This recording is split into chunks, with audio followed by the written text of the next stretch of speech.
아이고, 내 새끼. 인주야, 고생 많았다. 내가 너 믿고 그 땅 준 거, 너 다 알고 있었지? 인주가 버섯 농장의 입구에 고급 승용차에서 내린 그 순간 강 여사의 거친 손이 인주의 부드러운 손등을 비벼대며 억지 눈물을 짜냈습니다. 뒤따라온 태식 역시 뻔뻔하게 어깨를 펴며 인주 곁으로 다가왔지요. 여보, 고생 많았어. 당신이 이렇게 잘해놓을 줄 알았으면 내가 진작에 더 큰 지원을 해뒀을 텐데. 태식은 마치 자신이 이룬 성과인 양 거드름을 피우며 민규의 어깨를 두드리려 했죠. 하지만 인주는 태식의 손을 얼음장처럼 차갑게 뿌리쳤습니다. 그리고는 천천히 안경을 고쳤으며 강 여사와 태식을 번갈아 보았지요. 인주의 눈빛에는 예전 같은 두려움이나 슬픔은 조금도 없었습니다. 오직 서늘한 경멸과 냉소만이 가득했지요. 오랜만에 만난 시어머니와 남편에게 인주는 왜 이렇게 차가운 모습을 보이며 돌아서는 걸까요? 강 여사가 말하는 그 땅은 과연 무엇을 말하는 것인지.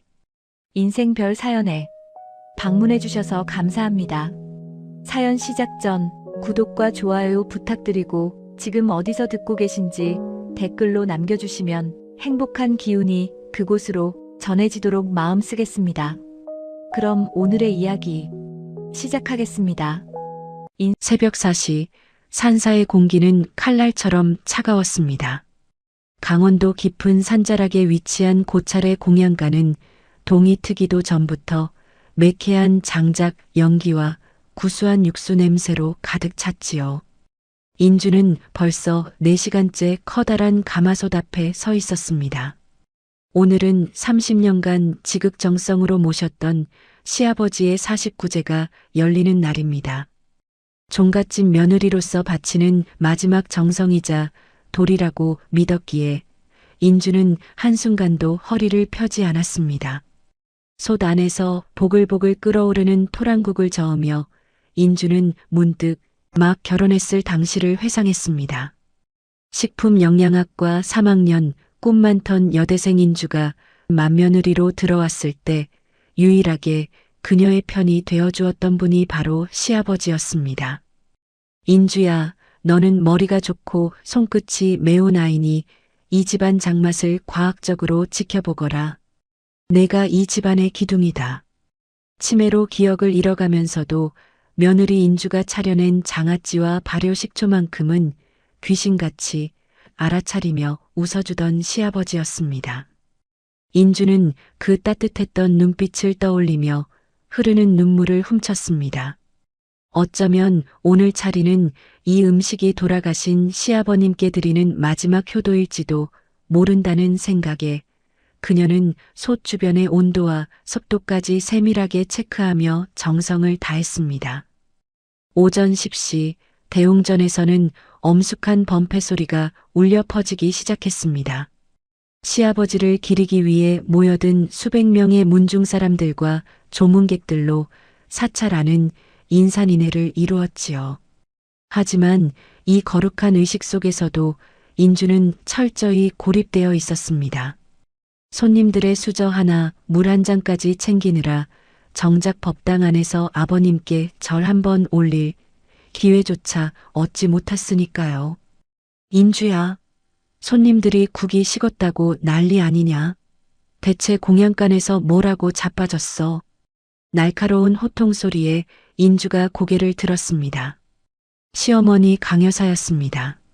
남편의 49제임에도 불구하고 슬픈 기색은커녕 화려한 보랏빛 개량 한복에 진주 목걸이까지 두른 그녀는 마치 잔치집 주인처럼 위세가 당당했습니다. 어머니, 국은 지금 막 다시 데우고 있습니다. 손님들이 한꺼번에 몰리다 보니 말대꾸하지 말고 얼른 내와. 품격 떨어지게 굴지 말란 말이다. 강 여사는 혀를 쯧쯧 차며 인주에 대인 손등을 차갑게 후쳐보고는 몸을 돌렸습니다. 인주는 대답 대신 뜨거운 국물을 그릇에 담았습니다. 30년입니다. 미생물 배양 실험에 밤을 지새우던 열정은 종갓집 장독대 습도를 맞추는 감각으로 변했고, 영양 성분을 분석하던 지식은 가족들의 체질에 맞는 보양식을 차려내는 공력으로 바뀌었습니다. 그녀는 스스로를 식품 영양학도가 아닌 종가의 식모라 부르며 살아왔던 그 인고의 세월을 묵묵히 받아들였습니다. 드디어 식사가 시작되고 공양간 여기저기서 탄성이 터져나왔습니다. 역시 이 집 며느리 손맛은 기가 막혀 어쩜 나물이 이렇게 향긋하고 장맛이 깊은지 모르겠네 하는 찬사들이 이어졌지요. 하지만 정작 남편 오태식은 보이지 않았습니다. 아버님의 마지막 길을 배웅해야 할 상주가 내내 자리를 비우다니 인주의 가슴은 불길한 예감으로 조여왔습니다. 의식이 모두 끝날 무렵 법당 문이 거칠게 열리며 태식이 들어왔습니다.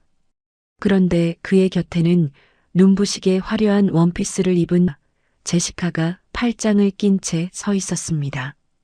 49제라는 엄숙한 자리와는 전혀 어울리지 않는 사치스러운 차림이었지요.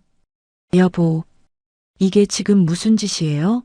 아버님 가시는 길에 어떻게? 인주의 목소리가 파들파들 떨렸습니다. 조문객들의 시선이 집중되자 태식은 오히려 당당하게 품 안에서 하얀 봉투를 꺼냈습니다. 그리고는 마치 쓰레기를 버리듯 인주의 발밑으로 툭 던졌습니다. 이혼 서류야.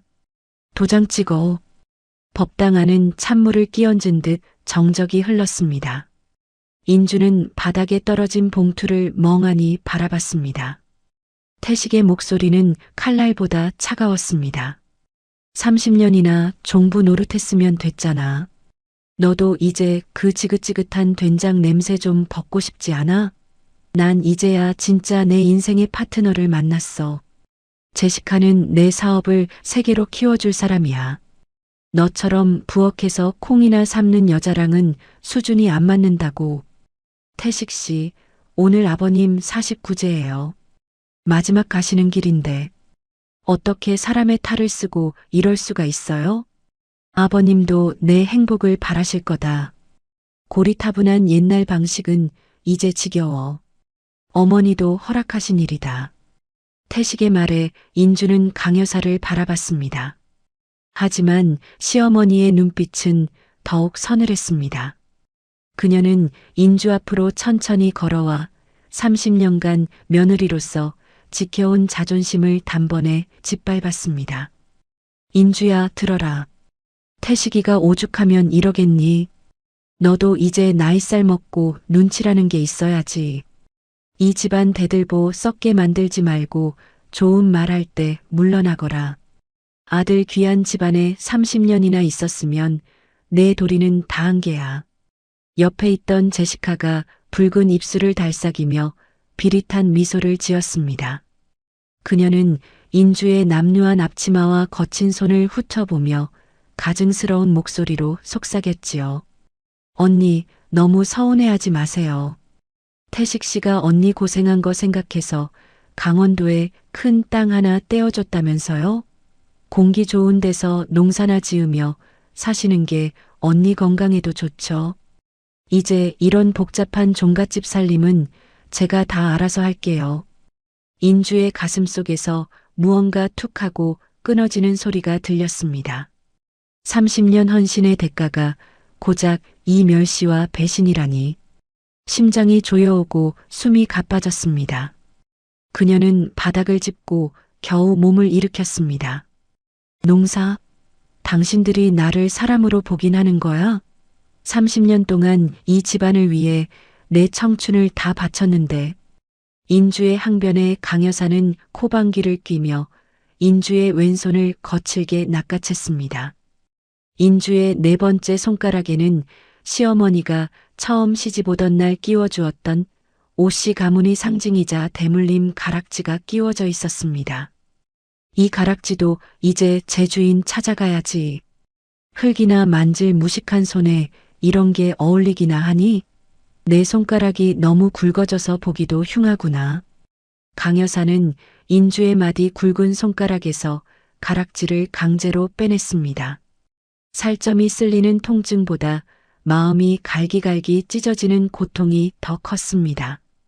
강 여사는 그 가락지를 보란 듯이 제시카의 가늘고 고운 손가락에 끼워 주었습니다. 제시카는 보석을 빛에 비춰보며 환호성을 질렀습니다. 어머, 어머님, 정말 너무 예뻐요. 딱 제 거네요. 태식 씨, 나 이거 평생 안 뺄 거야.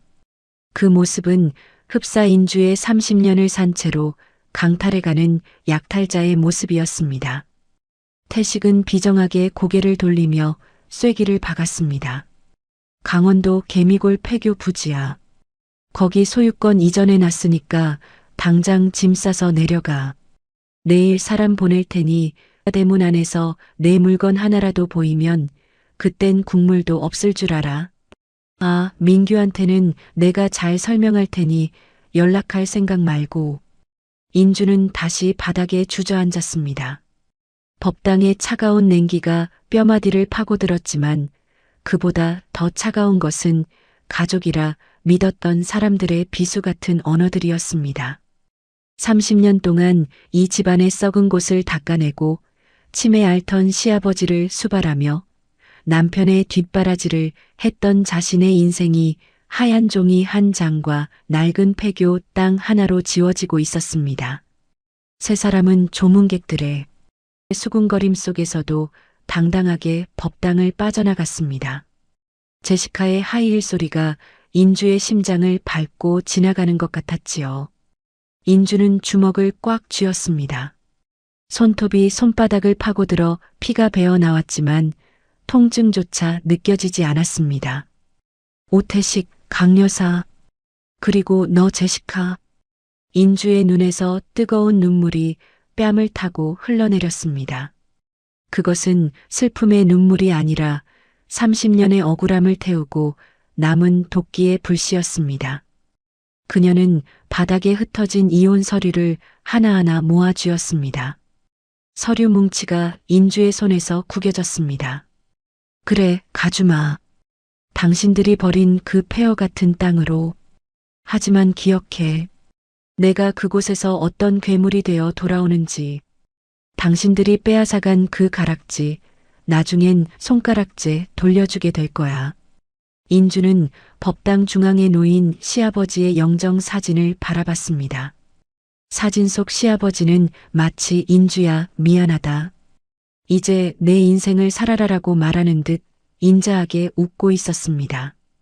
인주는 아버님께 마지막 절을 올렸습니다.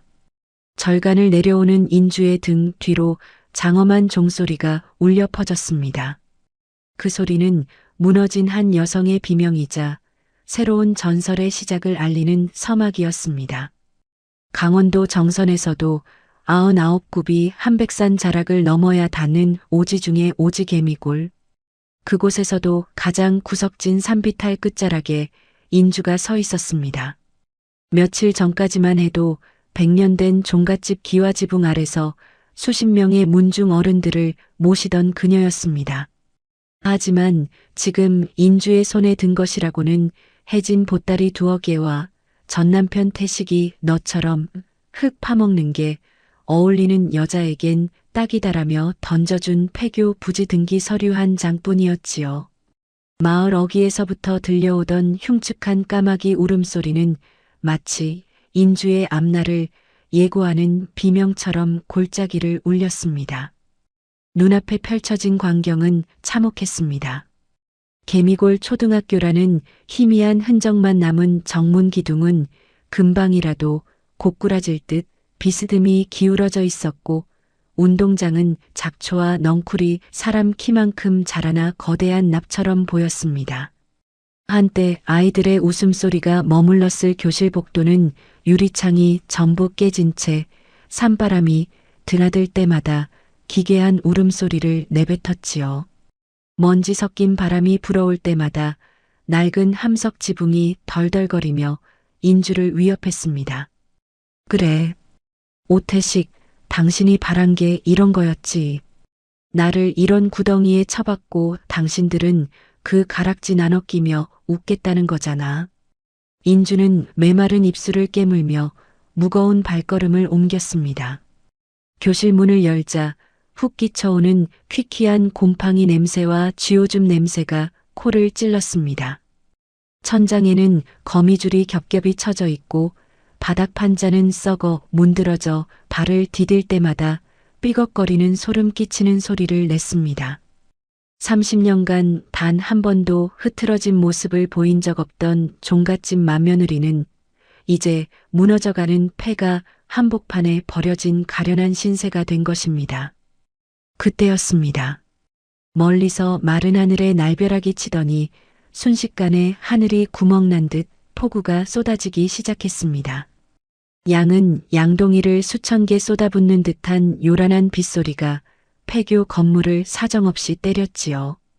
깨진 유리창 사이로 들이친 비바람은 순식간에 교실 바닥을 진흙탕으로 만들었고 낡은 천장에서는 시커먼 빗물이 인주의 머리 위로 뚝뚝 떨어졌습니다. 피할 곳조차 마땅치 않은 사방이 뚫린 감옥.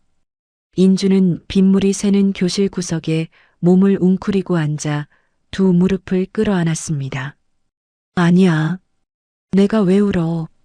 그 인간들이 바라는 게 내 눈물인데 내가 왜? 하지만 차오르는 서러움은 제어할 수 있는 것이 아니었습니다. 대학에서 미생물 구조를 그리며 장래를 촉망받던 시절, 그리고 그 모든 꿈을 접고 오로지 가족만을 위해 헌신했던 30년의 세월이 주마등처럼 스쳐 지나갔습니다. 인주는 얼굴을 무릎 사이에 묻고 짐승 같은 울음을 터뜨렸습니다.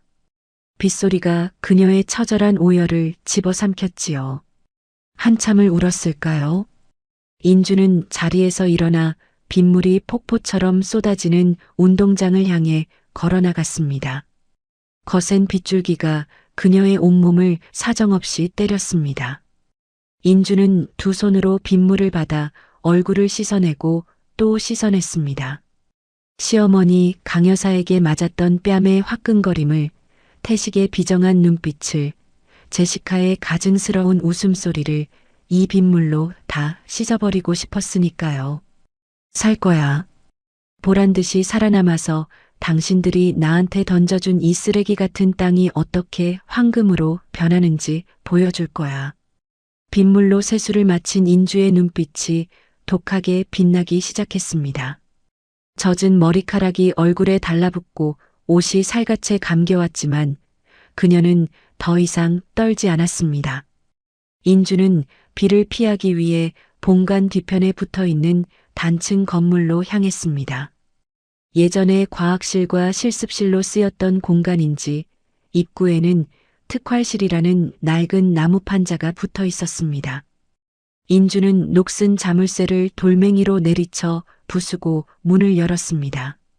창고 안은 본관보다 습기가 덜했고 의외로 비가 새지 않아 보존 상태가 양호했습니다. 쾌쾌한 먼지를 털어내며 안으로 들어가던 인주의 시선이 구석에 놓인 커다란 오동나무 상자에 멈췄습니다. 그 위에는 시아버지의 정갈한 붓글씨로 인주에게라고 적힌 하얀 쪽지가 붙어 있었습니다. 인주는 심장이 멎는 듯한 충격에 휩싸였습니다. 아버님, 설마 이곳에... 상자를 열자 먼지 쌓인 낡은 배양기와 현미경, 그리고 수십 개의 유리병이 정갈하게 정리되어 있었습니다.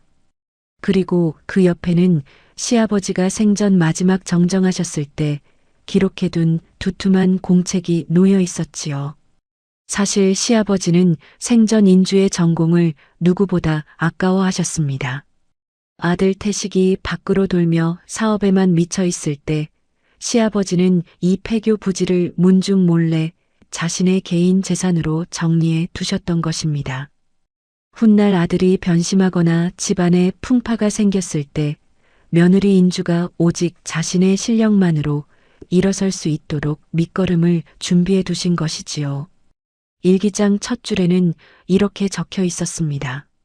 인주야, 이 못난 시아비는 내가 이 낡은 기구들을 다시 잡게 되는 날이 오지 않기를 바랐다. 하지만 만약 내가 이 글을 읽고 있다면 그것은 내가 비로소 너의 진짜 인생을 시작할 때라는 뜻이겠지. 이 개미골의 습기 찬 공기는 버섯이 자라기에 최적의 요새란다. 내가 가진 그 귀한 재능을 이제는 남을 위해서가 아니라 너를 위해 써보거라. 인주는 떨리는 손으로 배양기를 어루만졌습니다. 대학 3학년 미생물 실험실에서 밤을 지새우던 그때의 기억이 세포 하나하나를 깨우는 듯 했습니다. 상자 안에는 시아버지가 산속에서 직접 채취해 배양해 두었던 귀한 버섯의 종균병들이 가득했습니다. 비록 낡고 구식이지만 인주에게는 이것이 세상 그 어떤 보석보다 귀한 복수의 무기로 보였습니다. 인주는 종균병 하나를 조심스럽게 꺼내 코끝에 가져다 대었습니다. 30년간 종갓집 장맛을 지키며 단련된 그녀의 후각이 본능적으로 반응했습니다. 그것은 단순히 썩은 나무에서 자라는 곰팡이 냄새가 아니었습니다. 아주 강인하고 신비로운 생명력을 품은 황금빛 버섯의 향기였습니다. 상황버섯? 아니야. 이건 일반적인 것들과는 비교도 안 될 만큼 순도가 높아. 인주는 창고 한편에 놓인 낡은 책상을 닫고 시아버지가 남긴 기록들을 탐독하기 시작했습니다. 밖에서는 여전히 폭우가 대지를 때리고 있었지만 인주의 마음속에는 새로운 불꽃이 타오르고 있었습니다.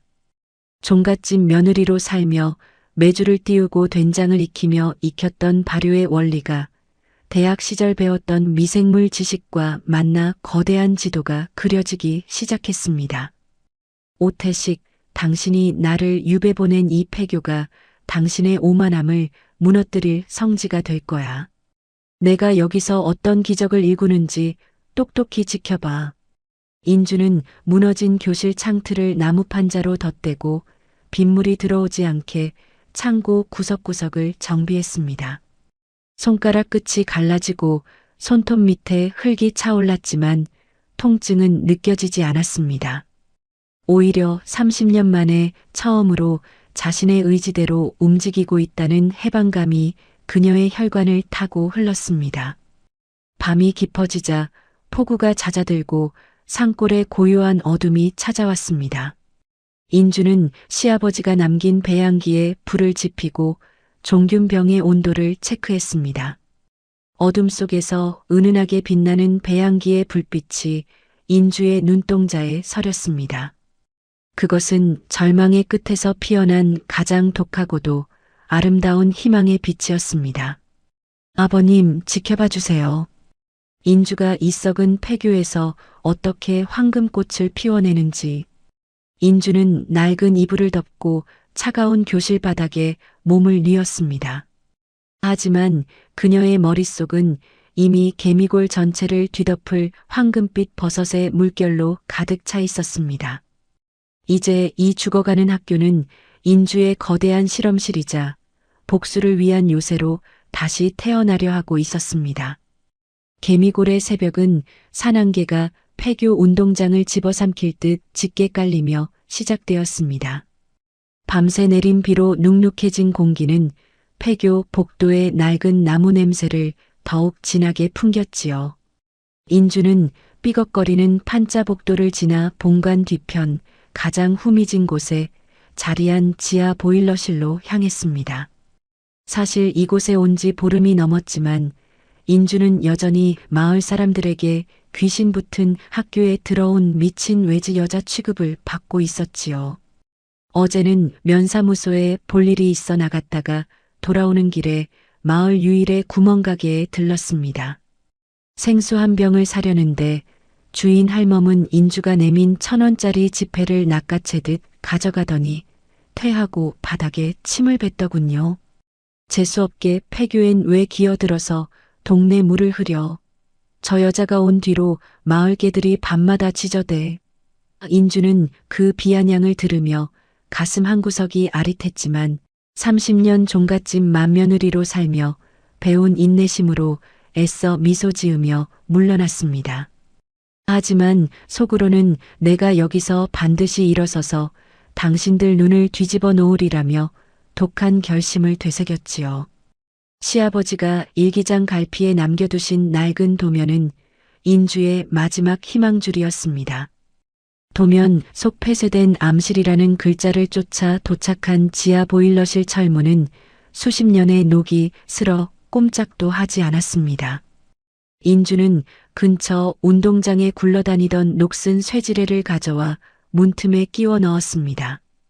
52세, 아직은 힘이 넘치는 나이였지만 30년 살림에 골병이 든 몸은 마음처럼 따라주지 않았지요. 으드득 소리와 함께 온몸에 체중을 실어 매달리자 마침내 비명이 터지듯 문이 열렸습니다.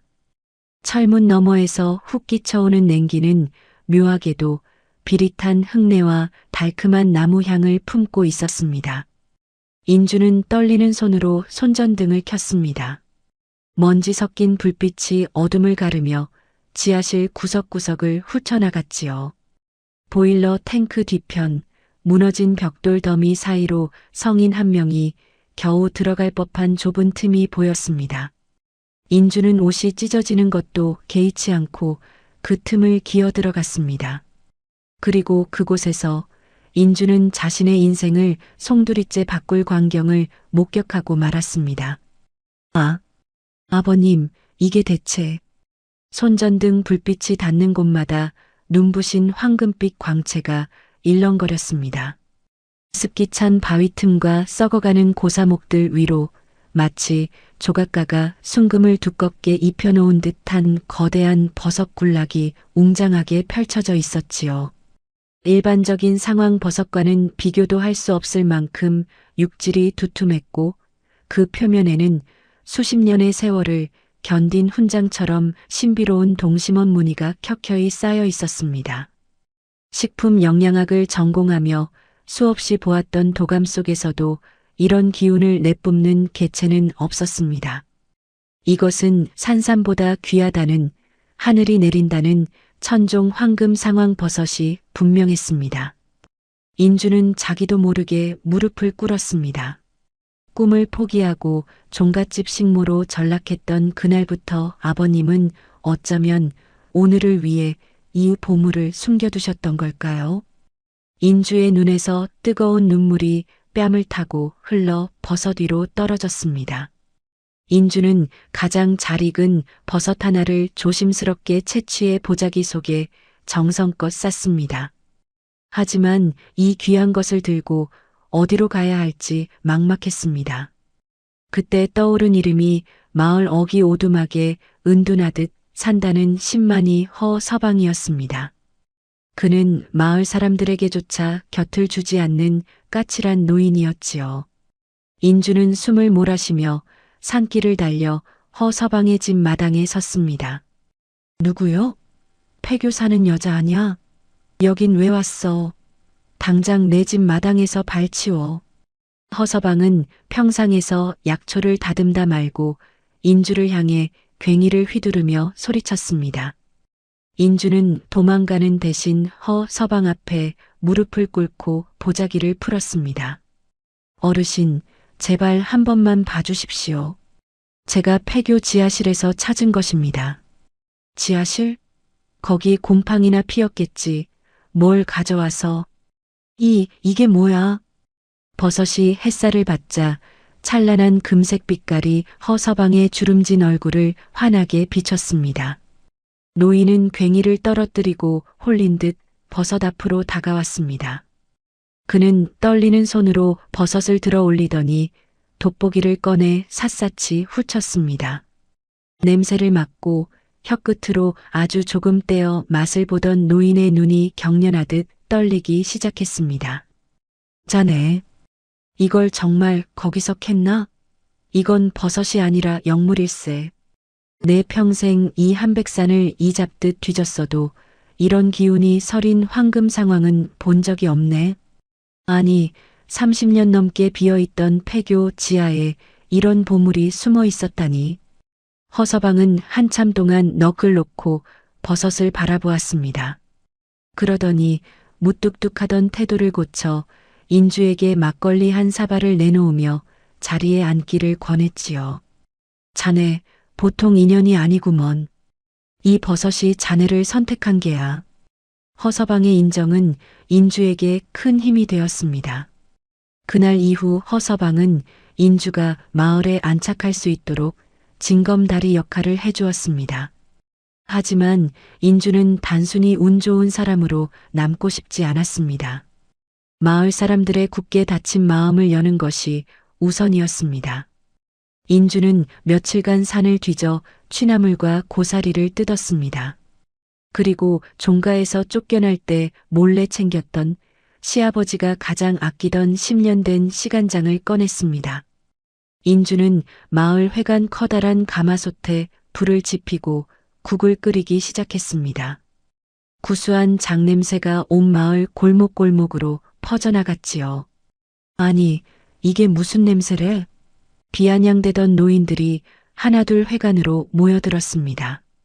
인주는 땀을 뻘뻘 흘리며 한 그릇씩 정성껏 국밥을 퍼날랐습니다. 단순히 맛있는 국이 아니었습니다. 식품 영양학도의 지식을 동원해 노인들의 시린 무릎과 기력 회복에 좋은 약재를 넣고 종가의 비법으로 맛을 낸 치유의 국밥이었지요. 어머님, 이건 제가 직접 담근장으로 끓인 거예요. 드시고 기운 좀 차리셔요. 어이구, 폐교 여자가 국밥 하나는 기가 막히게 끓이네 그려. 고약한 여자인 줄 알았더니 손끝이 아주 매워. 노인들은 국밥 한 그릇에 인주를 향한 경계심을 눈 녹듯 녹여냈습니다. 인주 선생이라는 호칭이 처음으로 마을 사람들의 입에서 나오던 날, 인주는 몰래 공양강 뒤에서 눈물을 훔쳤습니다. 사람들의 마음을 얻자 버섯 재배를 위한 일손도 자연스레 모여들었습니다. 인주는 본격적인 재배 실험에 돌입했습니다. 낡은 폐교 창고를 버섯실로 개조하는 일은 쉽지 않았습니다.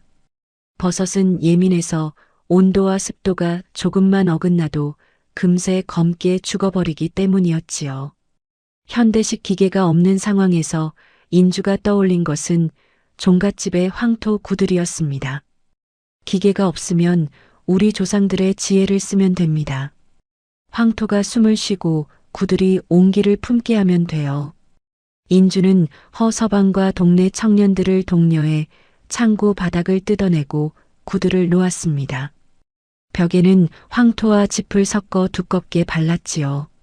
아궁이에 불을 떼되 직접적인 열기가 닿지 않도록 굴뚝을 길게 빼어 은근한 온기가 24시간 내내 머물게 했습니다. 이것은 대학에서 배운 항온 시스템을 전통적인 황토 발효실로 완벽하게 재현해낸 인주만의 독창적인 아이디어였습니다. 매일 새벽 인주는 아궁이에 불을 지피며 버섯배지들과 대화를 나누었습니다. 자, 춥지 않지? 오늘은 안개가 짙으니 내가 습도를 더 맞춰줄게. 30년 종부로서 매주를 어루만지던 그 정성과 감각이 버섯들에게 전달된 것일까요?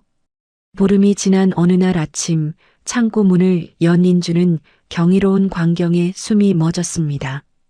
거무죽죽하던 나무 배지 위로 눈부신 황금빛 균사체들이 몽글몽글 피어오르고 있었습니다. 마치 온 방 안에 금가루를 뿌려놓은 듯한 장관이었지요. 첫 인공 재배의 성공이었습니다. 인주는 그 황금빛 새싹들을 보며 처음으로 가슴 벅찬 승리감을 느꼈습니다. 오태식, 당신은 내가 이 진흙탕에서 썩을 줄 알았겠지. 하지만 봐, 나는 여기서 당신의 그 화려한 사무실보다 더 위대한 황금성을 짓고 있어. 인주는 이제 단순히 버섯을 키워 파는 것에 만족하지 않기로 했습니다. 그녀는 대학 시절 영양 분석 수업 시간에 배웠던 기억을 되살렸습니다. 상황버섯의 유효 성분인 베타글루칸은 특정 온도에서 저온 발효시켰을 때 그 효능이 10배 이상 증폭된다는 사실을 말이지요. 진액을 만들 거예요. 종가의 발효 비법과 버섯의 영약을 합쳐서 세상 누구도 흉내낼 수 없는 명약을 만들 겁니다. 인주는 종가에서 가져온 커다란 옹기들을 닦으며 원대한 계획을 세웠습니다. 버섯을 가공해 진액으로 상품화한다면 그것은 단순한 농작물을 넘어 거대한 바이오 산업이 될 수 있음을 직감한 것이지요. 인주는 이제 더 이상 버림받은 아내도 쫓겨난 종부도 아니었습니다. 그녀는 스스로 자신의 운명을 개척하는 황금 버섯의 여왕으로 거듭나고 있었습니다. 밤이 깊어지자 개미골 폐교 위로 은하수가 쏟아졌습니다. 인주는 시아버지가 남긴 낡은 일기장을 가슴에 품고 아궁이 앞을 지켰습니다. 타오르는 장작불빛이 인주의 눈동자에서 복수의 불꽃처럼 일렁였습니다. 이제 그녀의 전쟁은 시작되었습니다. 최전방 GOP의 험준한 산맥을 타고 넘어오는 새벽바람은 살을 애듯 차가웠습니다. 하지만 육군 대위 민규의 가슴속을 헤집는 소용돌이에 비하면 그 바람은 오히려 시원하게 느껴질 정도였지요. 한 달여의 긴 작전을 마치고 세상 밖으로 나온 민규를 맞이한 것은 그리운 집밥 냄새가 아니라 차디찬 파편들 뿐이었습니다. 30년 세월 대문 앞을 지키며 가문의 기틀을 상징하던 정갈한 장독대들이 흔적도 없이 사라진 마당을 보았을 때 민규는 직감했습니다. 이 집안의 영혼이었던 엄마의 시간이 강제로 멈춰 세워졌음을 말입니다. 뭔가 거실에 발을 들이자마자 코끝을 찌르는 진한 향수 냄새는 낯설기만 했어요. 엄마가 직접 덮은 구수한 찬물 향기가 머물던 자리에는 이름 모를 화려한 쇼핑백들이 흩어져 있었고 그 중심에 낯선 여자가 주인인 양 앉아 있었습니다. 민규는 그녀를 외면한 채 안채로 뛰어들어갔습니다. 발을 디딜 때마다 느껴지는 거실의 낯선 공기가 민규의 심장을 조여왔지요. 할머니, 어머니 어디 계세요?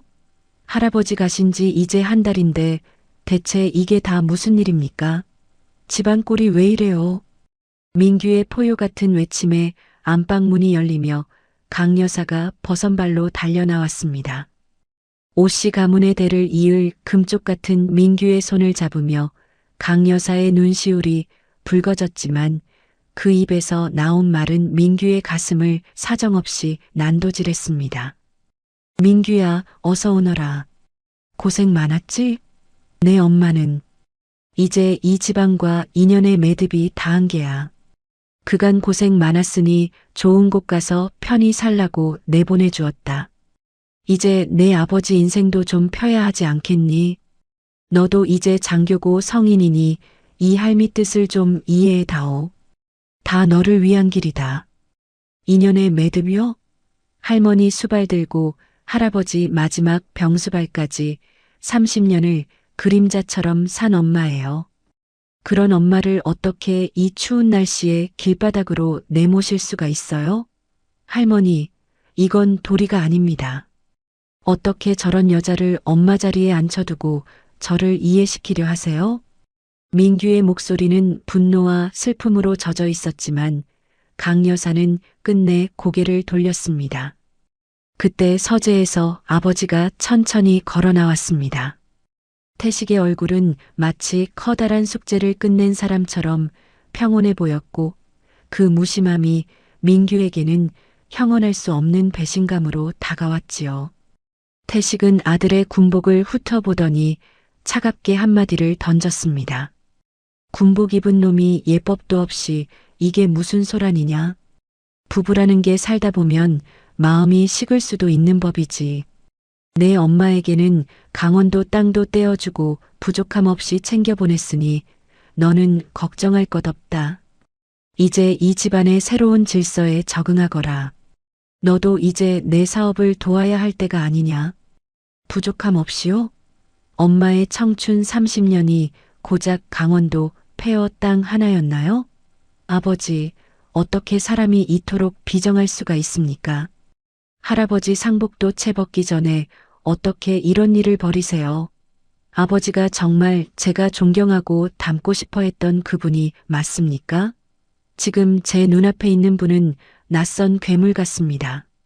민규의 눈에는 눈물이 고였지만 그 눈빛만은 서슬퍼런 칼날 같았습니다. 태식은 아들의 눈을 피하며 찻잔만 만지작거렸어요. 28년을 믿어온 아버지라는 거대한 산이 한순간에 모래성처럼 무너져 내리는 소리가 민규의 귓가에 환청처럼 들려왔습니다. 강 여사는 옆에서 민규의 소매자락을 붙잡으며 애처롭게 울먹였습니다. 민규야, 다 이 할미가 생각이 있어서 그런 게야. 가문이 살아야 내 앞길도 열리는 법인데. 내가 이 집안의 유일한 장손인데 왜 내 맘을 몰라주니? 제 앞길이요? 엄마를 버리고 얻은 앞길이라면 전 필요 없습니다. 할머니, 아버지. 오늘로 제가 이 집안의 자식으로 드리는 인사는 마지막입니다. 어머니를 찾아갈 거예요. 그리고 어머니가 흘린 눈물, 제가 닦아드릴 겁니다. 다시는 저를 찾지 마세요. 제가 가진 모든 명예와 가문의 이름도 이 자리에 다 버리고 가겠습니다. 민규는 강 여사의 손을 천천히 하지만 단호하게 떼어냈습니다. 뒤에서 할머니가 민규야, 내 강아지야, 못 간다 하며 대문 밖까지 따라 나와 통곡했지만 민규는 끝내 돌아보지 않았습니다. 28년 부자의 정과 가문의 무게가 유리 파편처럼 흩어지는 서글픈 단절의 순간이었지요. 민규가 강원도 정선의 개미골 폐교에 도착한 것은 칠흑 같은 어둠이 깔린 새벽이었습니다. 안개 낀 운동장 너머로 보이는 낡은 건물은 차디찬 정적 속에 외롭게 잠겨 있었어요. 삐걱거리는 나무 복도를 걷는 민규의 군화 소리가 적막한 복도에 메아리 쳤습니다. 복도 끝, 작은 등불 하나의 의지에 산더미 같은 장작을 패고 있는 여자가 보였습니다. 30년 종갓집 맏며느리로 늘 정갈한 매무새를 잃지 않던 엄마 인주가 이제는 흙먼지 구덩이 속에서 거친 숨을 내뱉고 있었지요. 어머니, 민규의 나지막한 부름에 인주의 도끼질이 멈췄습니다. 꿈결인 듯 고개를 든 인주는 아들의 얼굴을 확인하자마자 얼른 등 뒤로 손을 감췄습니다. 갈라진 손바닥과 깨진 손톱, 종부의 긍지로 지켜온 고운 손이 망가진 것을 차마 보여주기 싫었던 것이지요. 하지만 민규는 엄마의 그 거칠어진 손을 억지로 끌어당겨 자신의 뺨에 댔습니다. 엄마, 미안해. 내가 너무 늦게 왔지? 얼마나 추웠어. 얼마나 외로웠어. 아들이 못나서 엄마를 이런데 혼자 뒀네. 민규의 뜨거운 눈물이 인주의 거친 손등 위로 뚝뚝 떨어졌습니다. 인주는 오히려 아들의 젖은 눈가를 닦아주며 인자하게 웃어 보였지요. 울지 마라, 민규야. 엄마는 괜찮아. 아니, 이제야 비로소 내 숨을 쉬는 것 같구나. 여기 와보렴. 할아버님이 나를 위해 남겨두신 보석이 있단다. 우리가 다시 시작할 수 있는 희망 말이다. 인주는 아들의 손을 꼭 잡고 지하실로 이끌었습니다. 그곳에서 찬연하게 빛나는 황금 상황버섯 군락을 본 민규는 경이로움에 숨이 멎는 듯 했습니다. 할아버지가 남긴 사랑과 엄마의 식품 영양학적 지식, 그리고 30년 발효의 손맛이 빚어낸 황금빛 기적이었지요. 민규는 그 순간 깨달았습니다. 엄마는 버려진 것이 아니라 비로소 자신의 왕국을 건설할 준비를 마친 것이라는 사실을요. 엄마, 이제 제가 엄마의 든든한 방패가 될게요. 엄마의 이 아름다운 황금꽃을 지켜드릴게요. 엄마는 이제 버섯만 생각하세요. 나머지는 제가 다 할게요. 세상 누구도 엄마를 다시는 무시하지 못하게 만들 겁니다. 민규는 그날로 부대에 휴가 연장을 신청하고 폐교에 머물기 시작했습니다.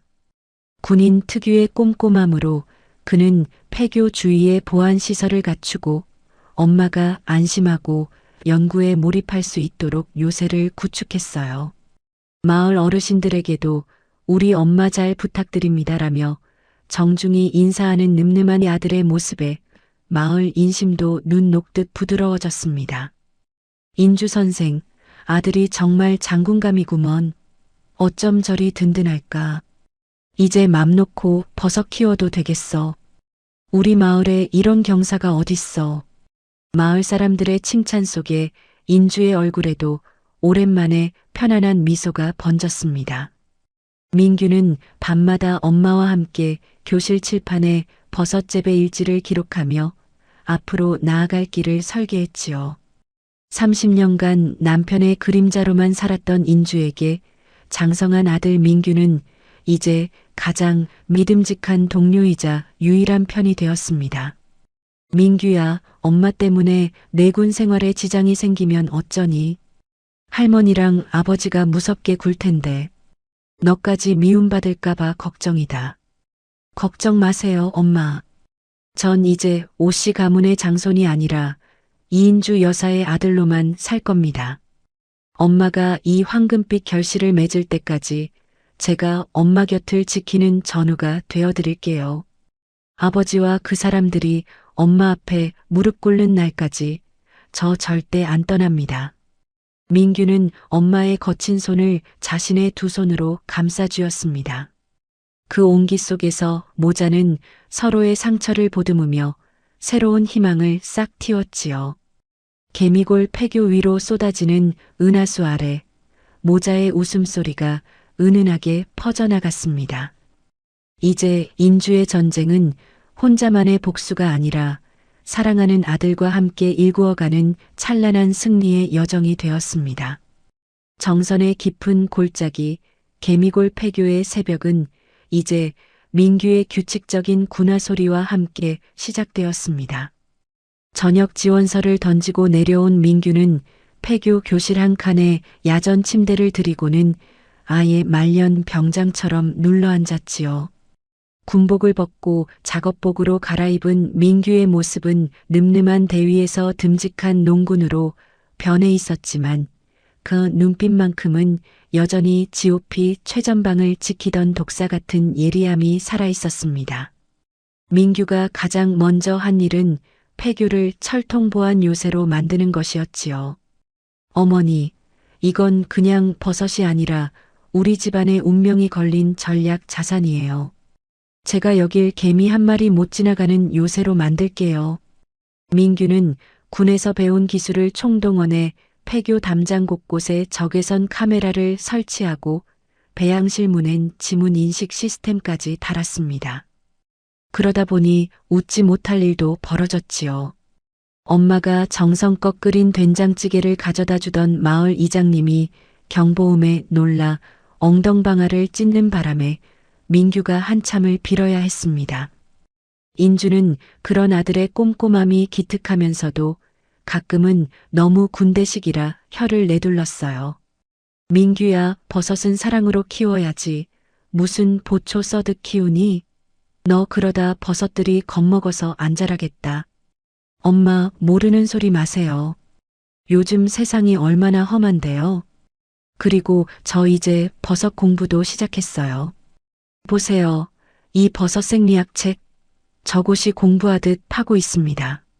민규는 밤마다 두꺼운 전문 서적과 씨름하며 엄마가 눈대중으로 맞추던 온도와 습도를 정교한 데이터로 정리하기 시작했습니다. 낡은 칠판 가득 적힌 복잡한 수식과 생장주기표를 보며 인주는 생각했습니다. 내 아들이지만 참 지독하구나. 이 도끼가 우리를 살리겠어. 민규는 엄마 어깨를 주무르며 엄마, 저 나중에 버섯 박사 되면 논문도 쓸 거예요. 하며 너스레를 떨었지요. 그 살가운 모자의 웃음소리가 폐교 복도를 따라 구수하게 울려 퍼졌습니다. 버섯들이 탐스럽게 연그러갈 무렵 민규는 조용히 서울행 버스에 몸을 실었습니다. 품 안에는 인주가 금이야 오기야 키운 황금 상황 버섯 샘플이 소중하게 들려 있었지요. 민규는 군 시절 작전 계획을 수립하며 인연을 맺었던 국방과학연구소의 수석 연구원 최 선배를 찾아갔습니다. 선배님, 제 인생이 걸린 일입니다. 이 버섯의 성분 분석, 가장 정밀한 장비로 부탁드려도 될까요? 민간 연구소보다는 국가기관의 공신력이 필요합니다. 저 전역하고 이거에 다 걸었거든요. 민규의 비장한 부탁에 최 선배는 야, 민규야. 너 군대 나가더니 농사꾼 다 됐네? 하며 껄껄 웃으며 샘플을 접수했습니다. 그리고 정확히 열흘 뒤 민규의 휴대전화가 요란하게 울려 퍼졌지요. 수화기 너머로 들려오는 최 선배의 목소리는 경악 그 자체였습니다. 민규야, 너 대체 이거 어디서 훔쳐온 거야? 지금 연구소 전체가 난리가 났어. 이 버섯에 함유된 베타글루칸 수치가 말도 안 돼. 일반 최고급 상황 버섯보다 무려 10배나 높게 측정됐다고. 연구원들이 장비 고장 난 줄 알고 3번이나 다시 돌렸다니까. 이건 자연계에서 나올 수 없는 수치야. 국가보물급이라고. 민규는 연구소에서 발급한 공식 분석 리포트를 들고 폐교로 달려왔습니다. 종이 뭉치를 건네받은 인주의 손이 파르르 떨렸지요. 30년간 종갓집 며느리로 살며 좋은 식재료를 골라내던 그 예민한 감각이 이제는 차가운 과학의 숫자로 완벽하게 증명된 것이었습니다. 엄마, 보셨죠? 10배예요, 10배. 이제 그 누구도 엄마를 폐교대기라고 우습게 못 봐요. 이 종이 한 장이 우리에겐 천군만마보다 든든한 무기예요. 민규는 그 분석 결과를 바탕으로 화려한 안내지를 제작하고 천종 황금 상황 버섯이라는 이름을 정식으로 등록했습니다. 과학적 근거가 뒷받침되자 인주의 목소리에도 힘이 실렸습니다. 이제 남은 것은 이 압도적인 실력을 세상의 중심인 서울에 보여주는 일뿐이었지요. 인주는 아들이 가져온 리포트를 시아버지의 영정사진 앞에 올리며 아버님, 이제 정말 때가 된 것 같습니다 라며 나지막이 고했습니다. 인주와 민규는 수확한 버섯과 사흘 밤낮 정성껏 달인 진액을 낡은 포터 트럭에 가득 실었습니다. 강원도 정선의 구비진 길을 돌아 서울 강남 한복판, 대한민국 상류층의 자존심이라 불리는 최고급 백화점 정문 앞에 멈춰 섰지요. 화려한 수입차들 사이에서 흙먼지 묻은 낡은 트럭은 분명 이질적이었지만 운전대를 잡은 민규와 조수석의 인주의 눈빛만큼은 그 어느 때보다 단단하고 당당했습니다. 백화점 식품팀 사무실에 들어서자 차가운 에어컨 바람보다 더 냉담한 시선이 두 사람을 맞이했지요. 매입 담당자인 이 팀장은 인주가 내민 기획안을 손가락 끝으로 툭툭 건드리며 거만한 표정을 지었습니다. 아주머니, 여기는 이름만 대면 아는 대기업 브랜드들이 수억 원씩 홍보비를 써가며 들어오는 곳입니다. 강원도 산골 폐교 지하실에서 나온 버섯을 누가 믿고 먹는다고 여길 찾아오셨어요? 우리 고객들은 수준이 아주 높습니다. 이런 근본 없는 물건은 취급 안 해요. 괜히 힘 빼지 말고 돌아가시죠. 옆에 서 있던 젊은 대리들도 폐교 버섯이라니 곰팡이 냄새나 안 나면 다행이네라며 들으라는 듯 낄낄거렸습니다. 민규의 주먹이 분노로 파르르 떨리며 당장이라도 한마디 내뱉으려 했지만 인주는 오히려 차분하게 민규의 손을 잡으며 제지했지요. 그리고 이 팀장의 눈을 똑바로 응시하며 단호하지만 품격 있는 목소리로 입을 열었습니다. 팀장님, 사람의 진심은 눈이 아니라 혀가 먼저 아는 법이지요. 이 진액 한 잔에는 30년 종갓집의 발효 비법과 국방과학연구소가 보증한 10배의 기적이 담겨 있습니다. 정 못 믿으시겠다면 딱 한 잔만 드셔보시고 말씀하시지요. 만약 이 진액이 평범한 버섯물과 다를 바 없다면 저도 미련 없이 이 자리를 떠나겠습니다. 인주는 정성껏 준비해온 백자잔에 황금 진액을 따라 이 팀장에게 건넸습니다. 마지못해 잔을 든 이 팀장은 코끝을 스치는 깊고 맑은 향기에 일순간 표정이 묘하게 변했지요. 한 모금을 조심스럽게 머금자 쌉싸름하면서도 끝맛이 달큰하게 감도는 풍미가 식도를 타고 내려가 온몸에 기분 좋은 온기를 퍼뜨렸어요. 온갖 명품 건강식품에 길들여진 그의 혀가 먼저 기적을 알아본 것입니다. 결국 그는 자기도 모르게 잔을 비우고는 멍하니 인주를 바라보았지요. 이게 정말 사람이 직접 다려낸 게 맞습니까? 향이 어쩜 이렇게 깊으면서도 뒷맛이 깔끔하죠? 제가 수많은 물건을 접해봤지만 이런 기운은 처음 느껴봅니다. 좋습니다. 로비 정중앙에 팝업 매장 일주일만 열어봅시다. 실력으로 증명해보세요. 그렇게 열린 팝업 매장은 첫날부터 기적 같은 소문을 만들어냈습니다.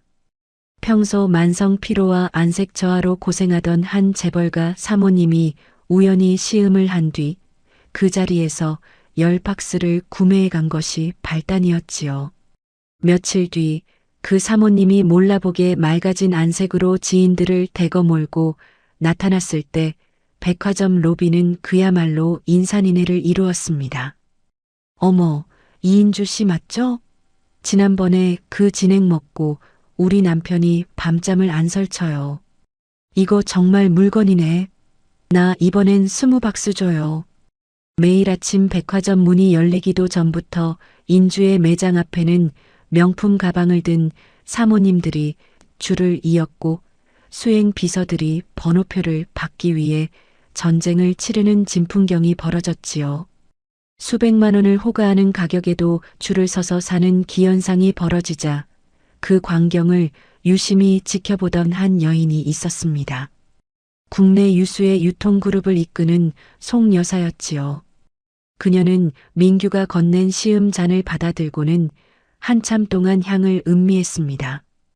이인주 씨라고 했나요? 이 버섯 단순히 농사지어서 나온 물건이 아니군요. 사람의 한이 맺혔는데 그게 독이 아니라 약으로 승화된 맛이에요. 맑으면서도 묵직한 게 내 평생 이런 기운은 처음 느껴봅니다. 송 여사는 인주를 백화점 VIP 라운지로 조용히 불렀습니다. 찻잔을 내려놓은 그녀의 눈빛은 예리한 사업가의 그것으로 변해 있었지요. 내가 이 버섯에 투자를 한다면 이인주 씨는 나에게 뭘 줄 수 있나요? 나는 단순히 물건을 파는 장사치가 아니라 이 가치를 세계적으로 키울 파트너를 찾고 있어요. 당신의 그 결기 있는 눈빛, 내가 아주 높게 삽니다. 돈 걱정은 하지 말고 제대로 판을 키워보지 않겠어요? 내가 당신의 든든한 배경이 되어줄게요. 송 여사의 파격적인 제안에 인주는 심장이 터질 듯 뛰었지만 찻잔을 든 손끝은 조금도 흔들리지 않았습니다. 사모님, 제 버섯은 돈으로만 키울 수 있는 게 아닙니다. 하지만 사모님께서 제 진심을 보셨다면 저는 사모님께 기적을 보여드리겠습니다.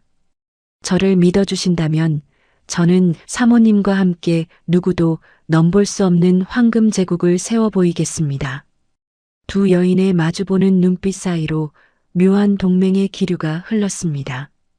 인주는 직감했지요.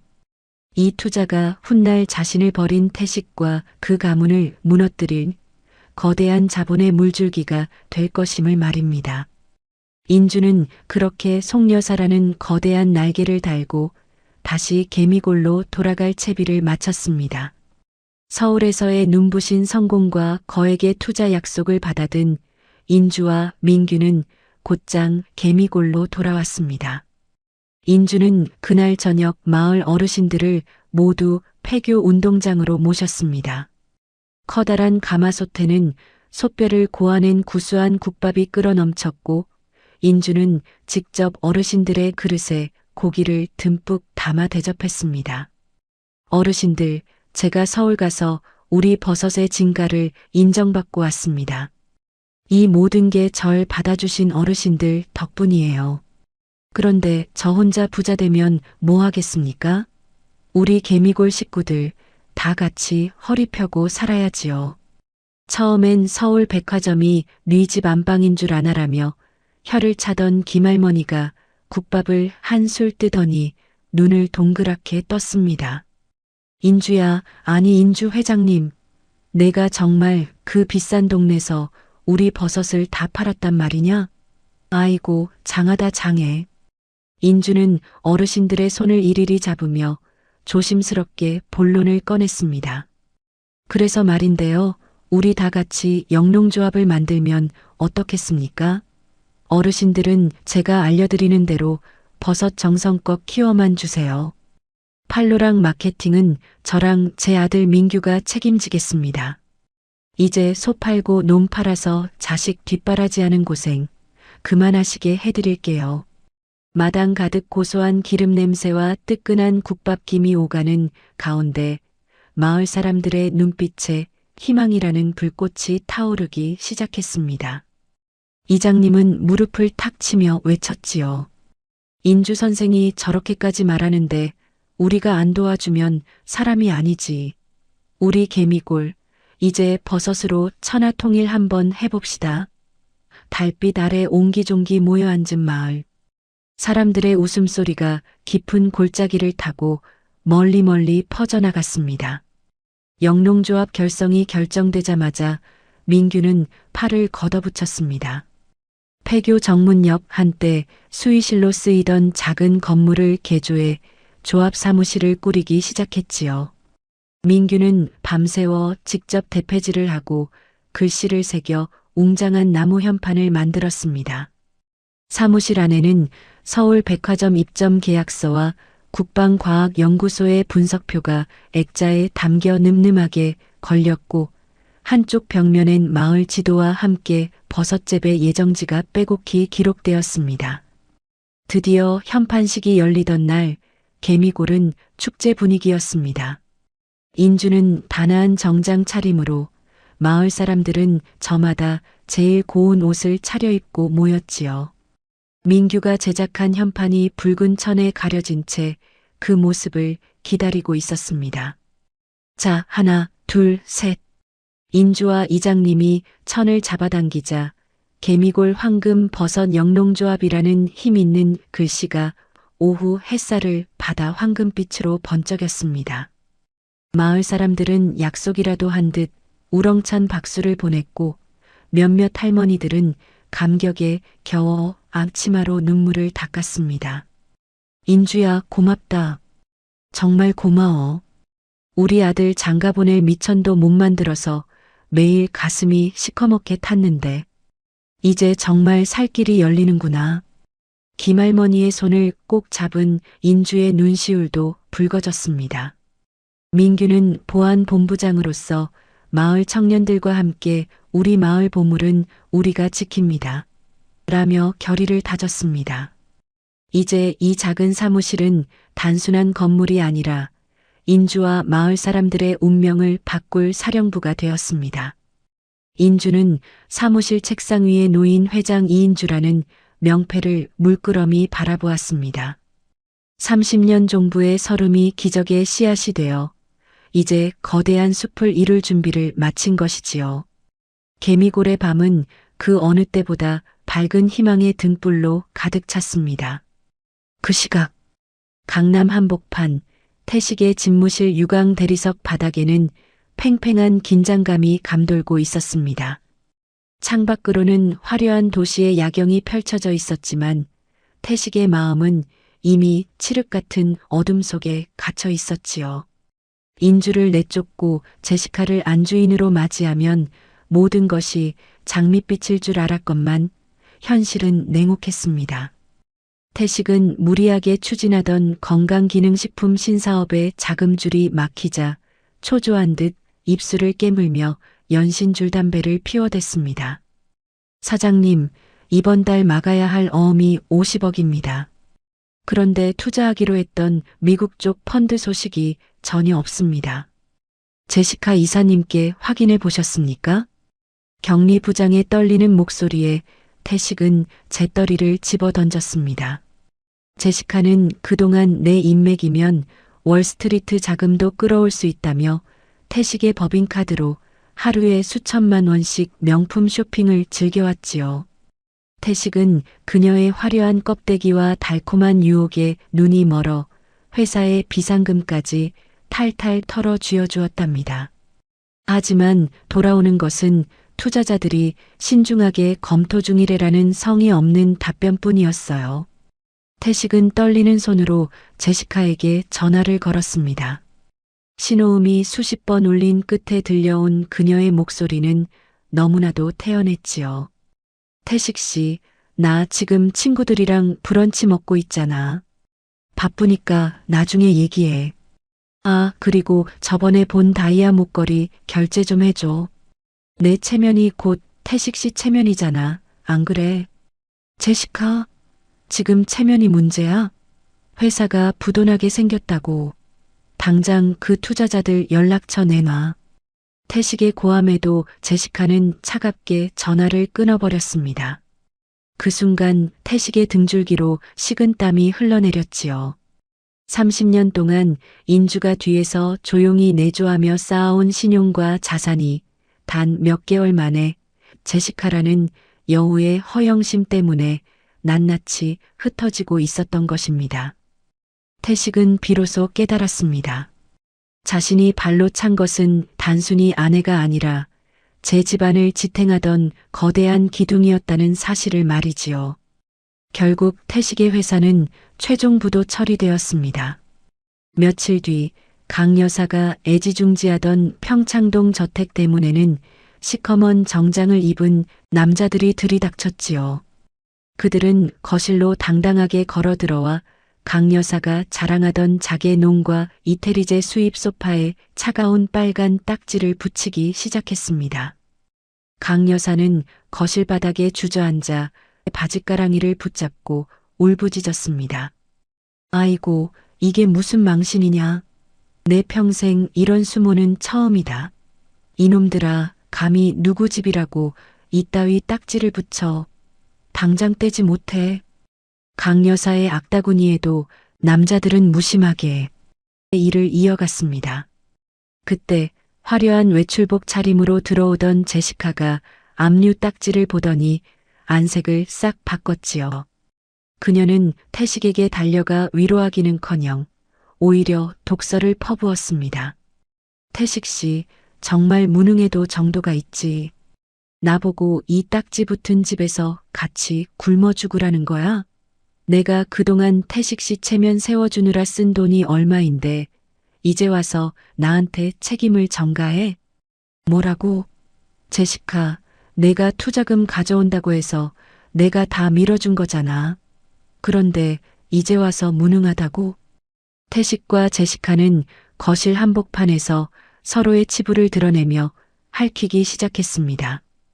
강 여사는 그 꼴을 보며 가슴을 쳐댔지요. 아이고, 인주가 있을 때는 이런 일이 없었는데. 인주는 내가 아무리 구박해도 묵묵히 살림을 지켰는데. 강 여사는 비로소 인주가 차려주던 따뜻한 된장찌개와 정갈한 밥상이 얼마나 큰 축복이었는지 뼈저리게 느꼈습니다. 하지만 이미 버스는 떠난 뒤였지요. 제시카는 그 와중에도 머리를 굴렸습니다. 그녀는 태식이 술에 취해 골아떨어진 사이 서재 금고에서 태식의 인감도장과 토지대장을 몰래 훔쳐냈습니다. 겉으로는 태식 씨, 내가 어떻게든 땅이라도 팔아서 자금 마련해 볼게라며 안심시켜 놓고 뒤로는 브로슈어를 돌려 낭은 땅을 헐값에 넘기고 현금을 챙길 음모를 꾸민 것이지요. 세 사람의 관계는 이제 신뢰가 아닌 서로를 뜯어먹으려는 굶주린 하이에나들의 공생에 불과했습니다. 태식과 강 여사 그리고 제시카가 압류 딱지 붙은 거실에서 라면 하나를 나눠 먹으며 서로를 헐뜯던 저녁이었습니다. 먼지 쌓인 텔레비전 화면에서 익숙하지만 아주 낯선 목소리가 흘러나왔습니다. 대한민국의 성공 신화라는 특집 다큐멘터리에 화려한 정장 차림을 한 여인이 등장했지요. 연 매출 100억 원 돌파. 버려진 폐교를 황금 버섯 왕국으로 바꾼 버섯 여왕 이인주 대표를 만나보겠습니다. 카메라 앵글 속의 인주는 더 이상 종갓집에서 나물이나 무치던 그늘진 여자가 아니었습니다. 송 여사의 아낌없는 투자와 지원을 받아 세련된 카리스마를 뿜어내는 경영인의 모습이었지요. 인주는 당당하고 우아한 목소리로 인터뷰를 이어갔습니다. 저는 버려진 땅에서 희망을 보았습니다. 사람에게 버림받았을 때 흙은 저를 배신하지 않았지요. 시아버님이 남겨주신 마지막 유산이 제 인생의 새로운 등불이 되었습니다. 화면 하단에는 개미골 황금 버섯 영농조합의 로고와 함께 인주가 늠름하게 웃는 모습이 지나갔습니다. 라면 가락을 입에 물고 있던 태식의 눈이 튀어나올 듯 커졌고 강 여사는 들고 있던 숟가락을 떨어뜨렸습니다. 저거 인주 아니냐? 내 며느리 인주 맞지? 아니, 매출이 100억? 지금 100억이라고 했어? 강 여사의 비명에 제시카도 텔레비전 앞으로 달려들었습니다. 인주의 옆에는 제복을 벗고 훤칠한 정장을 입은 아들 민규가 든든하게 버티고 서 있었지요. 태식은 배가 아프다 못해 창자가 끊어지는 것 같은 시기심과 허탈함을 느꼈습니다. 이게 말이나 돼? 그 폐교 땅, 내가 쓰레기 취급하며 던져준 거잖아. 거기서 무슨 버섯이 나온다고 100억을 벌어. 저거 다 사기 아냐? 사기는 무슨 사기야. 저기 화면에 찍힌 버섯 좀 봐. 진짜 황금색이네. 태식 씨, 저 땅 아직 명의가 그 아줌마지? 원래 오씨 가문 거잖아. 그럼 우리한테 권리가 있는 거 아니야? 제시카의 눈이 탐욕으로 번뜩였습니다. 도망칠 궁리만 하던 그녀는 인주의 성공을 확인하자마자 다시 태식의 팔을 붙잡았습니다. 태식 씨, 이거야. 우리가 살 길은 저기 있다고. 그 폐교 땅 다시 뺏어와야 해. 당신 명의로 돌려놓으면 우리 부채 다 갚고도 남잖아. 어머니, 우리 당장 강원도로 가요. 가서 그 아줌마 머리채라도 잡고 내놓으라고 해야죠. 맞다. 내 아들이 저기 있는데 저게 다 내 거지 왜 그냥 거야. 민규야, 이 애비가 간다. 우리 아들이 나를 모른 척 하겠어? 태식은 자존심도 내팽개친 채 눈을 희번덕거리며 외쳤습니다.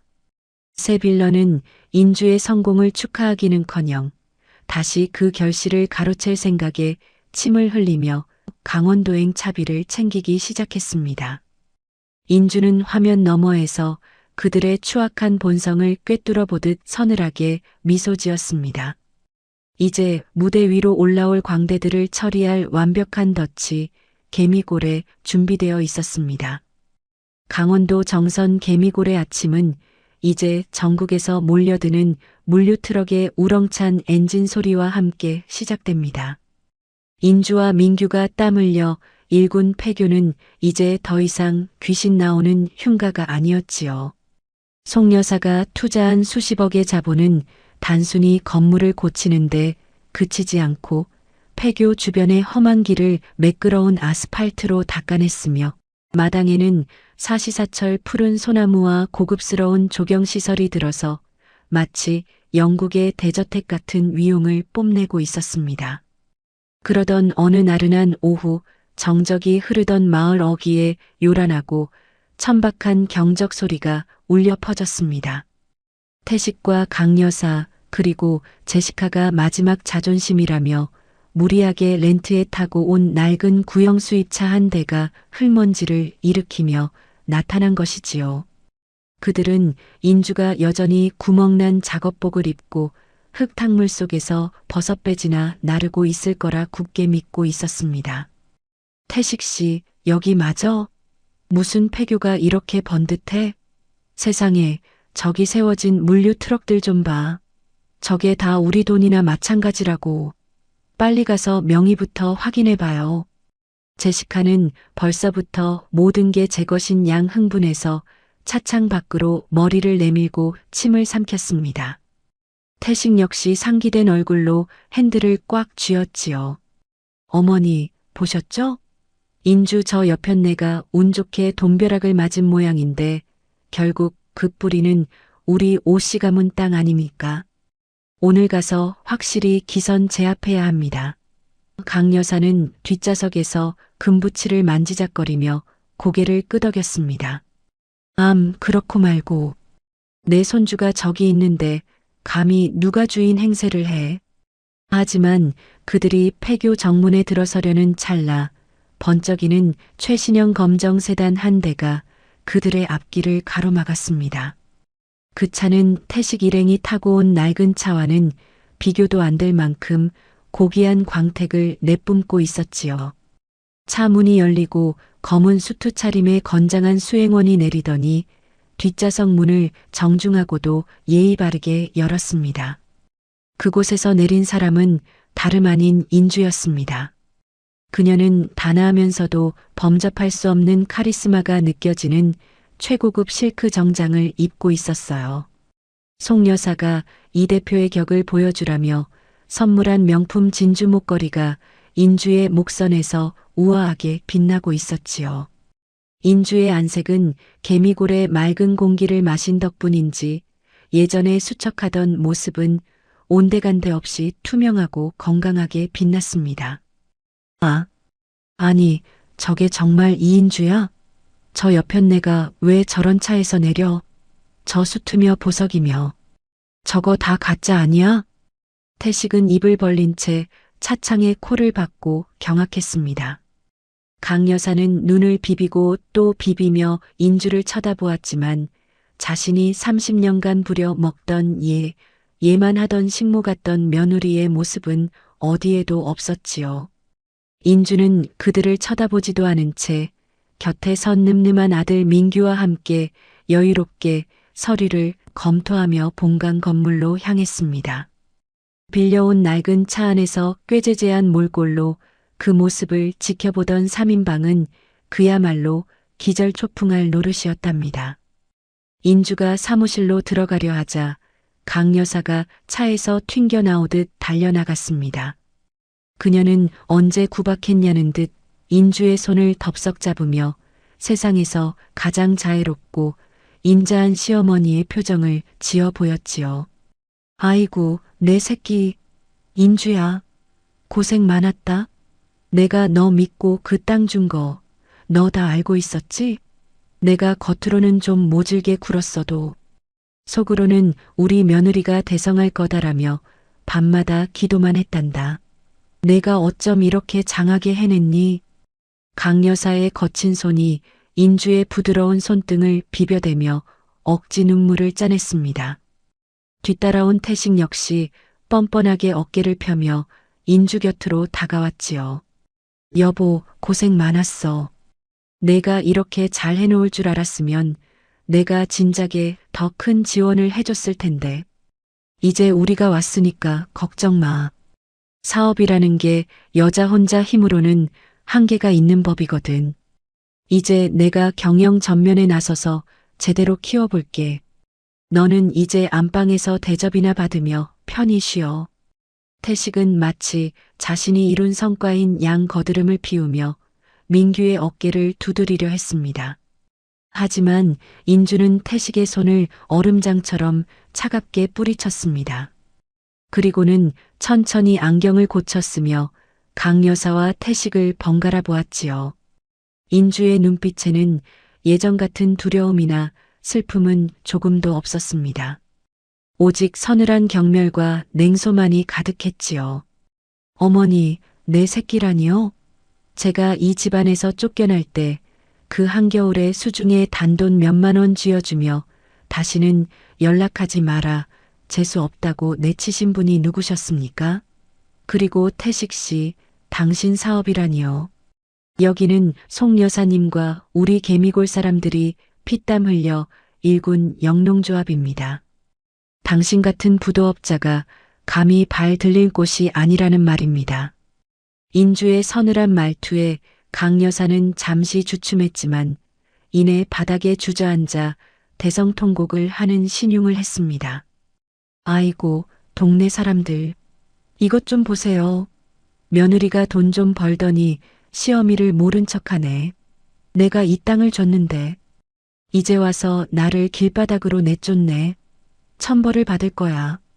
강 여사의 뻔뻔한 연극에 민규가 분노를 참지 못하고 나서려 했지만 인주는 조용히 손을 들어 아들을 제지했습니다. 인주는 알고 있었지요. 이들의 악취나는 탐욕은 말로 해결될 수준이 아니라는 것을요. 그때 뒤에서 팔짱을 끼고 상황을 지켜보던 제시카가 코방귀를 뀌며 다가왔습니다. 이봐요, 아줌마. 연극은 그만하시지? 이 땅 명의가 당신으로 되어 있어도 원래 오씨 가문 종중 재산이나 다름없잖아. 우리가 법적으로 다 알아보고 왔으니까 좋은 말 할 때 인감 내놔요. 안 그러면 경찰 부를 테니까. 제시카가 인주의 정장 옷깃을 잡으려는 듯 무례하게 손을 뻗자 사무실 주변에 있던 영농조합 직원들과 마을 어르신들이 하나둘 모여들기 시작했습니다. 특히 평소 인주를 개미골의 수호신이라 부르며 따르던 김할머니와 이장님은 3인방의 추태에 혀를 찼지요. 마을 청년들은 이미 몽둥이를 들 기세로 그들을 에워쌌습니다. 인주는 옷에 묻은 보이지 않는 먼지를 털어내는 신용을 하며 곁에 선 이장님을 향해 나지막이 하지만 모두가 들을 수 있는 단호한 목소리로 명령했습니다. 이장님, 오늘 손님들이 오신다더니 웬 오물들이 잔뜩 묻어왔네요. 우리 신성한 폐교 마당이 더러워지면 버섯들이 상하잖아요. 버섯은 정결함이 생명인데 말이죠. 부정을 타서 쓰겠습니까? 소금 좀 가져오시겠어요? 아주 팍팍, 넉넉하게 좀 뿌려주세요. 인주의 말이 떨어지기 무섭게 미리 준비하고 있던 이장님과 마을 청년들이 커다란 가마니 채로 소금 포대를 들고 나타났습니다. 어이쿠, 회장님 말씀이 100번 옳습니다. 어디서 이렇게 지독한 썩은 내가 풍기나 했더니 귀신보다 더 무서운 욕심쟁이들이 왔구먼. 이장님의 호령과 함께 하얀 소금 세례가 3인방의 머리 위로 폭포처럼 쏟아졌습니다. 아, 이게 뭐야? 사람 살려. 내 눈.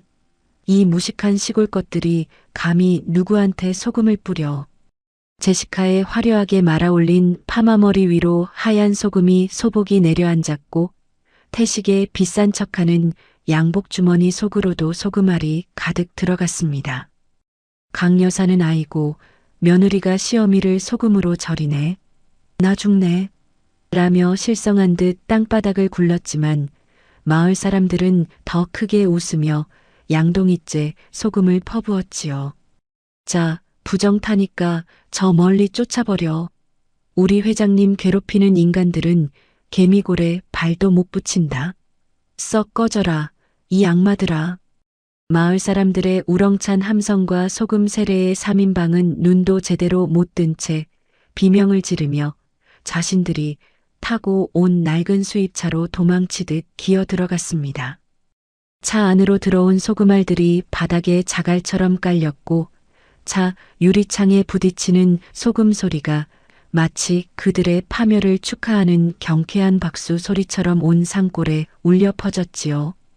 인주는 먼지 날리며 도망가는 그들의 뒷모습을 보며 조용히 실크 손수건을 꺼내 손을 닦았습니다. 곁에서 송 여사가 다가와 인주의 어깨를 든든하게 감싸 안으며 미소 지었지요. 이 대표 속이 좀 시원한가요? 이제 시작이에요. 저들이 저지른 죄가 저 소금보다 더 짜고 매운 법의 심판으로 돌려줘야죠. 인주는 대답 대신 멀어지는 차를 향해 서늘한 미소를 보냈습니다. 이제 인주의 가슴 속에 30년간 맺혀있던 응어리는 시원한 소금 바람을 타고 흩어지고 있었고 개미골의 하늘은 그 어느 때보다 푸르고 높게 빛나고 있었습니다. 소금 세례를 받고 비명을 지르며 쫓겨난 태식과 강 여사 그리고 제시카는 서울로 차마 발길이 떨어지지 않았습니다. 돌아가 봐야 기다리는 건 압류 딱지가 붙은 빈집과 빚쟁이들의 으름장뿐이었으니까요. 결국 그들은 마을 어귀에 자리 잡은 비바람도 겨우 막아내는 낡은 민박집 단칸방에 짐을 풀었습니다. 곰팡내 나는 방 안에서 셋은 서로를 탓하며 며칠을 보냈지요. 태식 씨, 저기 폐교 건물 올라가는 거 봤어? 송여사라는 그 노인네가 헬기까지 띄워서 물건을 실어 나르더라니까. 우리 땅에서 저 여편네들이 호의호식하는 꼴을 그냥 보고만 있을 거야? 제시카는 구멍난 장판 바닥을 손톱으로 긁으며 도끼를 뿜어냈습니다. 창문 너머로 멀리 보이는 폐교는 밤낮 없이 불을 밝히며 황금 제국의 위용을 뽐내고 있었지요. 인주와 송여사가 우아하게 차를 마시며 사업을 논하는 모습이 신문과 방송에 연일 도배될수록 이들의 속은 시커멓게 타들어갔습니다. 강 여사는 구석에 웅크리고 앉아 연신 헛구역질을 해댔어요. 아이고, 내 팔자야. 종갓집 안주인이 이런 굴속 같은 데서 라면이나 끓이고 있다니. 태식아, 저 인주 전현이 우리를 우습게 보는 게 분명해. 지가 누구 덕에 그 땅을 가졌는데. 태식은 소주병을 나발 불며 핏발선 눈으로 폐교를 노려보았습니다. 어머니, 걱정 마세요. 내가 못 가질 바엔 다 태워버릴 거니까. 그 버섯하우스만 홀랑 타버리면 송여사고 뭐고 다 떠날 겁니다. 그때 우리가 인감 들고 나타나서 합의해주면 돼요. 아시겠어요? 세 사람은 머리를 맞대고 비열한 음모를 꾸미기 시작했습니다. 인주가 송여사와 함께 서울 백화점 추가 입점 계약을 위해 자리를 비운다는 정보를 입수한 것이 발단이었지요. 그들은 그것이 민규가 파놓은 거대한 덫인 줄도 모른 채 어둠이 깊게 내려앉은 새벽 2시 검은 옷을 뒤집어 쓰고 폐교 뒷담장을 넘었습니다. 탐욕의 눈먼 쥐새끼들이 드디어 호랑이 굴로 제 발로 기어 들어간 것이었지요. 폐교 깊숙한 곳, 민규는 최첨단 장비가 가득한 보안 통제실에서 모니터를 주시하고 있었습니다. 화면 속에는 야간 투시 카메라가 포착한 세 개의 형광색 실루엣이 엉금엉금 기어오고 있었지요. 민규는 군 시절 GOP 작전을 수행하던 그 날카로운 감각으로 그들의 움직임을 하나하나 체크했습니다. 침입자 셋, 버섯 제일하우스 접근 중. 거리는 30m. 아버지, 끝까지 추악하시군요. 민규의 목소리는 차갑게 식어 있었습니다. 그는 송여사의 지원을 받아 폐교 전체를 거대한 스마트 요새로 만들어 두었지요. 특히 버섯하우스 주변은 민규가 직접 설계한 비살상 제약구역, 이른바 킬링존이었습니다. 태식이 기름통 마개를 열고 라이터를 켜려는 찰나였습니다. 정적을 깨고 민규의 단호한 목소리가 확성기를 통해 온 산골에 울려 퍼졌습니다. 작전 개시. 펑, 펑. 허공에서 압축 공기 소리와 함께 특수 포획용 그물망이 세 갈래로 발사되었습니다. 민규가 특수부대 기술을 응용해 설치한 함정이었지요.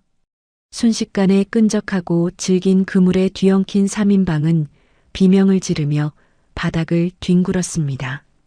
아, 이게 뭐야? 내 눈. 제시카, 어디 있어? 제시카가 발버둥 칠수록 그물은 거미줄처럼 더욱 단단하게 조여왔고 강 여사는 엉덩방아를 찧으며 꼴사납게 엎어졌습니다.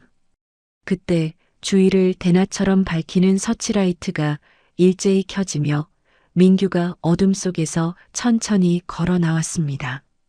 그의 뒤로는 송여사와 함께 상황을 지켜보던 인주가 나타났지요. 인주는 고급스러운 트렌치코트 깃을 세운 채 그물망 속에서 허우적대는 자들을 내려다보았습니다. 송여사는 곁에서 단아하게 부채질을 하며 혀를 찼습니다. 이 대표, 내 말이 맞죠? 쥐새끼들은 결국 고기 냄새를 못 이기고 덫으로 들어오게 되어 있어요. 멀리서 날카로운 경찰차 사이렌 소리가 고요한 개미골의 새벽 안개를 가르며 다가왔습니다. 붉고 푸른 경광등 불빛이 폐교 마당을 어지럽게 수놓았지요. 그물망 속에 갇혀 꼴사납게 헐떡이는 세 사람의 모습은 흡사 사냥꾼에게 잡힌 짐승들과 다를 바 없었습니다. 강 여사는 인주와 눈이 마주치자마자 털썩 주저앉으며 가슴을 쥐어뜯었습니다. 인주야, 내가 잘못했다. 민규야, 이 할미가 잠깐 미쳤었나 보다. 제발 이 수갑 좀 치워달라고 해라. 강 여사의 비굴한 외침에 마을 사람들도 하나둘 폐교 앞으로 모여들었습니다. 태식은 이제 자존심이고 뭐고 다 내팽개쳤습니다. 그는 수갑을 차기 직전 자신의 아들이자 영농조합의 본부장인 민규 앞에 무릎을 꿇었습니다. 한때 종갓집의 주인이라며 위세를 떨치던 그 당당함은 온데간데 없고 오직 살기 위해 비굴하게 손을 비비는 추레한 중늙은이의 모습만 남았지요. 민규야, 한 번만, 딱 한 번만 용서해다오. 내가 내 애비 아니냐. 우리가 남도 아니고. 인주 당신도 말 좀 해봐. 우리가 부부로 산 세월이 30년인데 어떻게 자식 앞에서 이럴 수 있어. 인주는 태식의 애원을 들으며 차갑게 미소 지었습니다. 30년 부부의 정요? 당신이 저를 그 추운 겨울날 단돈 몇만 원 쥐어주며 내쫓을 때 그 정은 이미 산산조각 났습니다. 태식 씨, 여긴 당신이 호령하던 종갓집 안방이 아니에요. 엄연한 법치 국가의 사업장입니다.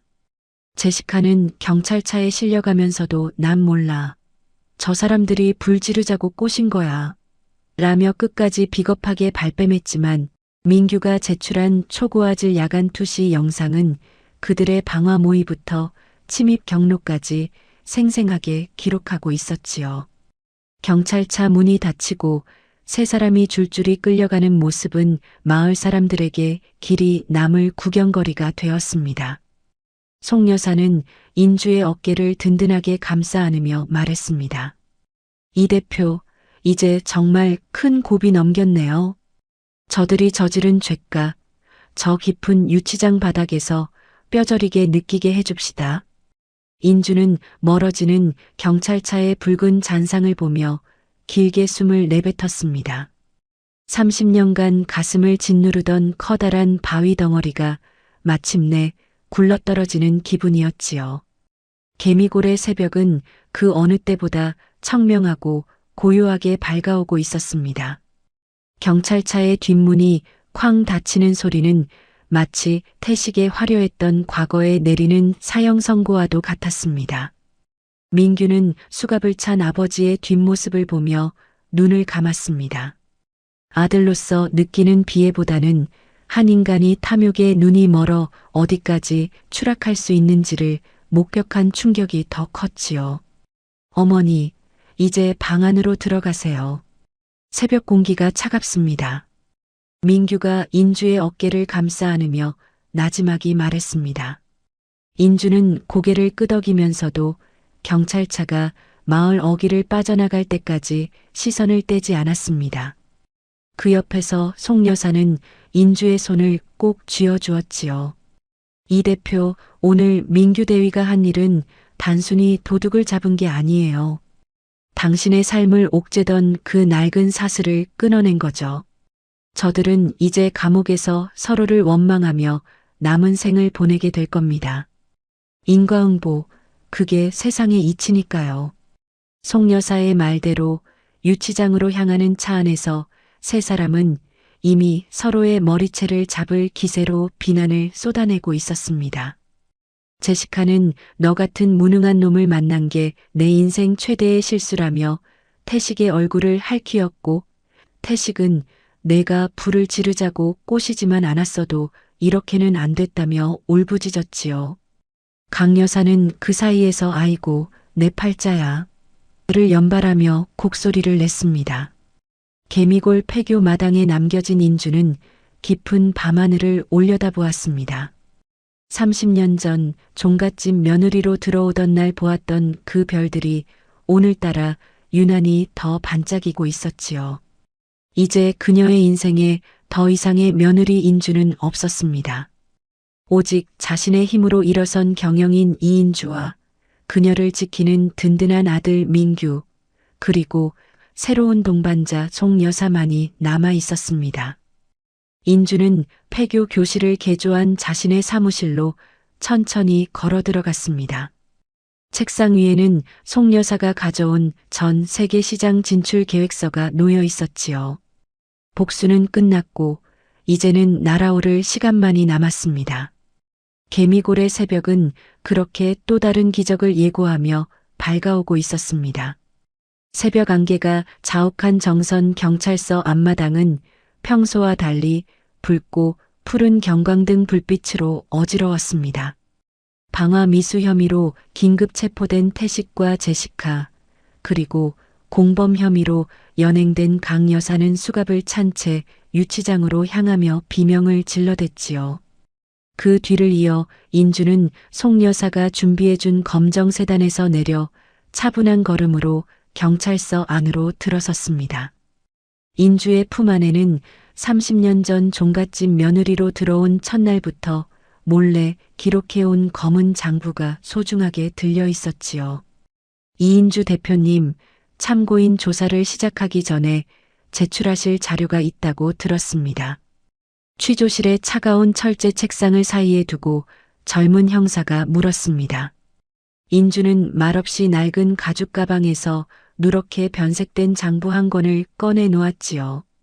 그 장부에는 태식이 지난 수십 년간 기업을 운영하며 빼돌린 비자금 세탁 경로와 유령 회사를 통해 탈세한 내역, 그리고 고위직들에게 건넨 뇌물 리스트가 날짜와 장소까지 정교하게 적혀 있었습니다. 형사는 장부를 한 장 한 장 넘길 때마다 안색이 창백해졌지요. 대표님, 이걸 왜 이제야? 아니, 30년 동안 이걸 다 기록하신 겁니까? 형사님, 전 결혼 생활 동안 식모처럼 살면서 그들이 술에 취해 떠벌리는 추악한 진실을 매일 밤 눈물로 기록했습니다. 언젠가 제 아들 민규를 지켜야 할 날이 올 거라 믿었거든요. 이제 그날이 온 것뿐입니다. 인주의 목소리는 떨림 하나 없이 단호했습니다. 같은 시각 옆 조사실에서는 태식의 비명소리가 복도까지 흘러나왔습니다. 난 모르는 일이야. 다 우리 마누라. 아니, 전처가 꾸민 짓이라고. 태식은 자신의 죄를 인주에게 덮어 씌우려 발악했지만 인주가 제출한 장부 속의 정교한 데이터 앞에서는 그 어떤 변명도 통하지 않았습니다. 송 여사는 취조실 밖에서 인주를 기다리며 변호사들에게 지시했지요. 한 푼의 자비도 베풀지 마세요. 저들이 저지른 30년의 죄악, 오늘 다 청산할 겁니다. 경찰 조사가 시작되자마자 하이에나 같던 태식과 제시카의 공생 관계는 처참하게 깨져버렸습니다. 제시카는 취조실에서 형사에게 껌을 씹으며 뻔뻔하게 대답했지요. 형사님, 나도 피해자예요. 저 오태식이라는 인간이 돈으로 나를 유혹해서 시키는 대로 했을 뿐이라고요. 여기 보세요. 저 인간이 뒤로 챙긴 뒷돈 내역 여기 다 있어요. 제시카는 태식 몰래 복사해둔 비리 자료들을 내놓으며 제 살 길을 찾으려 했습니다. 하지만 여우 위에 상여우가 있다고 했던가요? 인주와 민규는 이미 제시카가 태식의 법인 자금을 횡령해 해외 계좌로 빼돌리고 있었다는 사실을 파악하고 있었습니다. 송 여사의 정보망을 통해 제시카가 조사 도중 잠시 풀려난 틈을 타 공항으로 도주할 것이라는 정보까지 입수했지요. 실제로 구속영장이 청구되기 직전 교묘하게 감시를 피해 인천공항으로 달아난 제시카는 출국장 앞에서 승리의 미소를 지었습니다. 그녀의 명품 가방 안에는 태식의 남은 재산을 몽땅 털어 만든 수억 원의 외화와 다이아몬드가 가득했지요. 멍청한 오태식, 너는 감옥에서 썩어. 난 이 돈으로 유럽에서 새로운 인생을 살 테니까. 그러나 제시카가 비행기 트랩을 밟으려는 찰나 차가운 금속음이 그녀의 손목을 옥죄었습니다. 민규의 요청으로 잠복하고 있던 외사과 형사들이 그녀를 덮친 것이지요. 쏟아진 가방 속에서 태식의 인감 도장과 횡령한 돈뭉치들이 쏟아져 나오자 공항 이용객들의 야유가 쏟아졌습니다. 같은 시간 유치장에서 이 소식을 들은 태식은 거품을 물고 쓰러졌습니다. 믿었던 제시카마저 자신을 버리고 돈을 들고 튀려 했다는 사실에 그는 짐승처럼 울부짖었지요. 사기, 방화 미수, 배임, 횡령, 그리고 탈세까지. 태식에게 내려진 죄목은 끝도 없었습니다. 그는 이제 화려한 사장실이 아닌 평생을 좁디 좁은 감옥 창살 안에서 보내야 하는 처참한 신세가 되었답니다. 집안의 기둥이던 태식이 수감되고 모든 재산이 국가에 압류되자 강 여사는 그야말로 알거지가 되었습니다. 평창동 저택에서 쫓겨나 갈 곳이 없어진 그녀는 다시 한번 개미골 폐교를 찾아와 정문 앞에 엎드렸지요. 예전에 그 서슬 퍼런 위세는 온데간데였고 뗏물 꼬재재한 옷차림에 풀린 눈으로 인주의 발치에 매달렸습니다. 인주야, 내가 정말 잘못했다. 내가 눈이 멀어 내 귀한 줄 몰랐어. 내 시아버지가 남긴 땅인데 그래도 시어미를 길바닥에서 죽게 하지는 않을 거잖니? 예전처럼 구석방 하나만 내주렴. 내가 내 양말도 빨고 마당도 쓸 테니까. 인주는 그런 강 여사를 말없이 내려다보았습니다. 30년 전 고운 한복을 입고 종갓집 문을 들어설 때 자신을 근본 없는 것이라며 멸시하던 강 여사의 목소리가 환청처럼 들려왔지요. 인주는 천천히 허리를 숙여 강 여사의 떨리는 손을 잡아 떼어냈습니다. 인주의 눈빛은 증오조차 남지 않은 그저 무심하고 서늘한 호수 같았습니다. 어머님, 저더러 돈 안 드는 식모라고 하셨죠? 30년간 제 노동의 대가는 이미 이 땅으로 충분히 받았습니다. 식모는 이제 은퇴합니다. 밥은 어머님 손으로 직접 차려 드세요. 제가 차려드린 밥상 엎으실 때마다 속 시원해 하셨으니 이제 본인 손으로 차린 밥상도 기쁘게 받으시겠지요. 인주야, 그래도 우리가 30년 정이 있잖니. 내가 내 아들 민규를 어떻게 키웠는데. 강 여사의 악다구니에 민규가 차갑게 대꾸했습니다. 할머니, 저를 키운 건 어머니의 눈물이지 할머니의 고함이 아니었습니다. 더는 어머니를 괴롭히지 마십시오. 이건 손자로서 드리는 마지막 경고입니다. 인주는 더는 뒤돌아보지 않고 송 여사가 기다리는 본관 건물로 향했습니다. 뒤에서 강 여사가 흙바닥을 치며 통곡했지만 마을 사람들은 누구 하나 동정의 눈길을 보내지 않았습니다. 인주는 송 여사가 건네주는 따뜻한 차 한 잔을 마시며 비로소 30년간 가슴에 맺혔던 시커먼 멍울이 씻겨 내려가는 것을 느꼈습니다. 이 대표, 이제 정말 당신의 계절이 왔네요. 저 푸른 하늘 좀 보세요. 당신을 위해 열려 있잖아요. 송 여사의 말대로 개미골의 하늘은 그 어느 때보다 높고 푸르렀습니다. 인주는 이제 누군가의 며느리나 누군가의 아내가 아닌 당당한 이인주로서의 첫 발을 내디뎠습니다. 복수는 끝났고 이제 그녀의 앞에는 황금 버섯보다 더 찬란하게 빛나는 제2의 인생이 펼쳐지고 있었답니다. 인주가 사무실 책상에 앉아 창밖을 보니 개미골 사람들은 저마다 활기차게 버섯을 수확하고 있었습니다. 그 광경은 마치 인주가 뿌린 인내의 씨앗이 황금빛 결실이 되어온 마을을 덮은 듯 보였지요. 송 여사는 인주에게 다가와 세계 시장 진출을 위한 최종 계약서를 내밀었습니다. 뉴욕과 파리에서 우리 개미골 버섯을 기다리고 있어요. 이 대표, 당신의 진심이 담긴 이 버섯이 전 세계 사람들의 몸과 마음을 치유하게 될 겁니다. 인주는 계약서에 자신의 이름을 정성스럽게 적어 넣었습니다. 그것은 단순한 서명이 아니라 30년간 억눌렸던 자신의 존재를 세상에 증명하는 선언이었지요. 민규는 그런 엄마의 곁을 지키며 환하게 웃었습니다. 이제 개미골에는 슬픈 울음소리 대신 성공의 창가와 희망의 웃음소리만이 가득했습니다. 시련은 인주를 더 단단하게 만들었고 그 시련 끝에 핀 황금 버섯은 세상에서 가장 귀한 보물이 되어 인주의 삶을 영원히 비추게 될 것이었습니다. 모진 풍파가 지나간 자리에 비로소 평화로운 햇살이 가득 내려앉았습니다.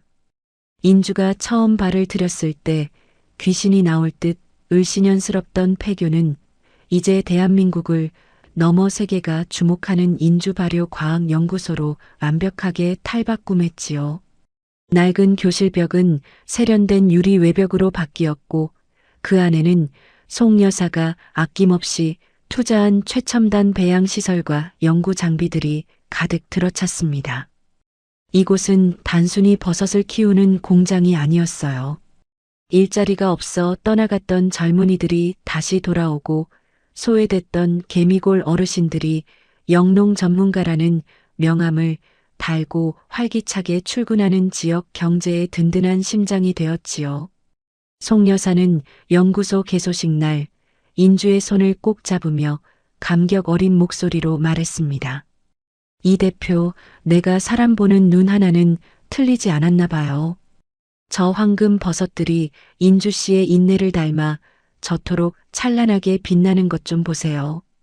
이제 이곳은 전 세계 사람들의 건강을 책임지는 기적의 발상지가 될 겁니다. 당신의 그 정직한 땀방울이 이룬 결실이에요. 인주는 송 여사의 격려에 수줍게 미소 지었습니다. 예전에 수척했던 얼굴에는 이제 경영인으로서의 자부심과 한 인간으로서의 평온함이 가득했지요. 연구소 입구에는 인주의 이름 석자 이인주가 새겨진 커다란 비석이 세워졌습니다. 그것은 30년간 누군가의 며느리, 누군가의 아내로만 불렸던 그녀가 세상에 당당히 내미는 명함과도 같았답니다. 대위로 전역하여 어머니의 든든한 오른팔이 된 민규는 이제 연구소의 살림꾼이자 전략본부장으로 활약하고 있었습니다. 군에서 익힌 철저한 관리 능력과 책임감으로 연구소의 보안과 물류 시스템을 완벽하게 구축했지요. 마을 사람들은 이제 민규를 우리 민 본부장님이라 부르며 제 자식처럼 아끼고 의지했습니다. 민규가 연구소 설립 1주년을 맞아 기획한 마을 잔치는 그야말로 정선 일대의 큰 축제가 되었습니다.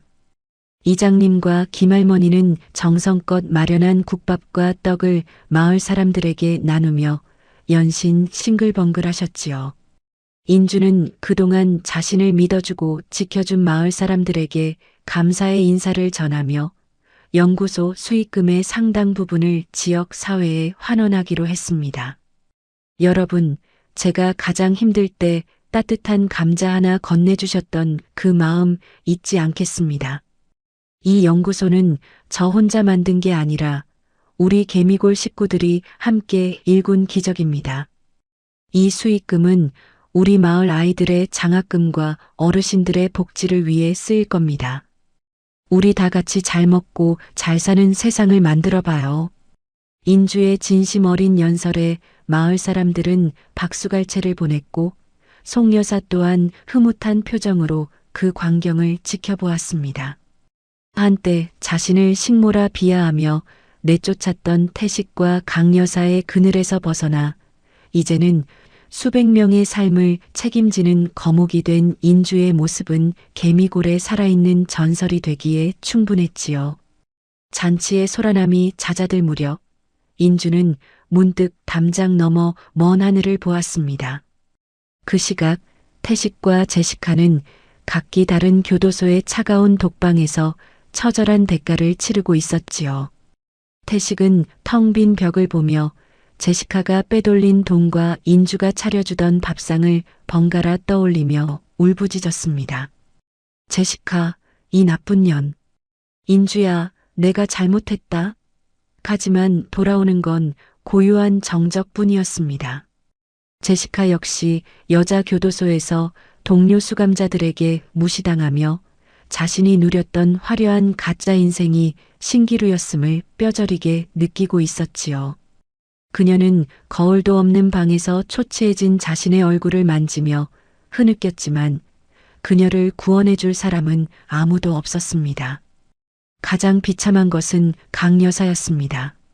전 재산을 몰수당하고 길거리에 나앉은 그녀는 결국 충격을 이기지 못하고 치매에 걸려 요양원 구석방에 머물게 되었지요.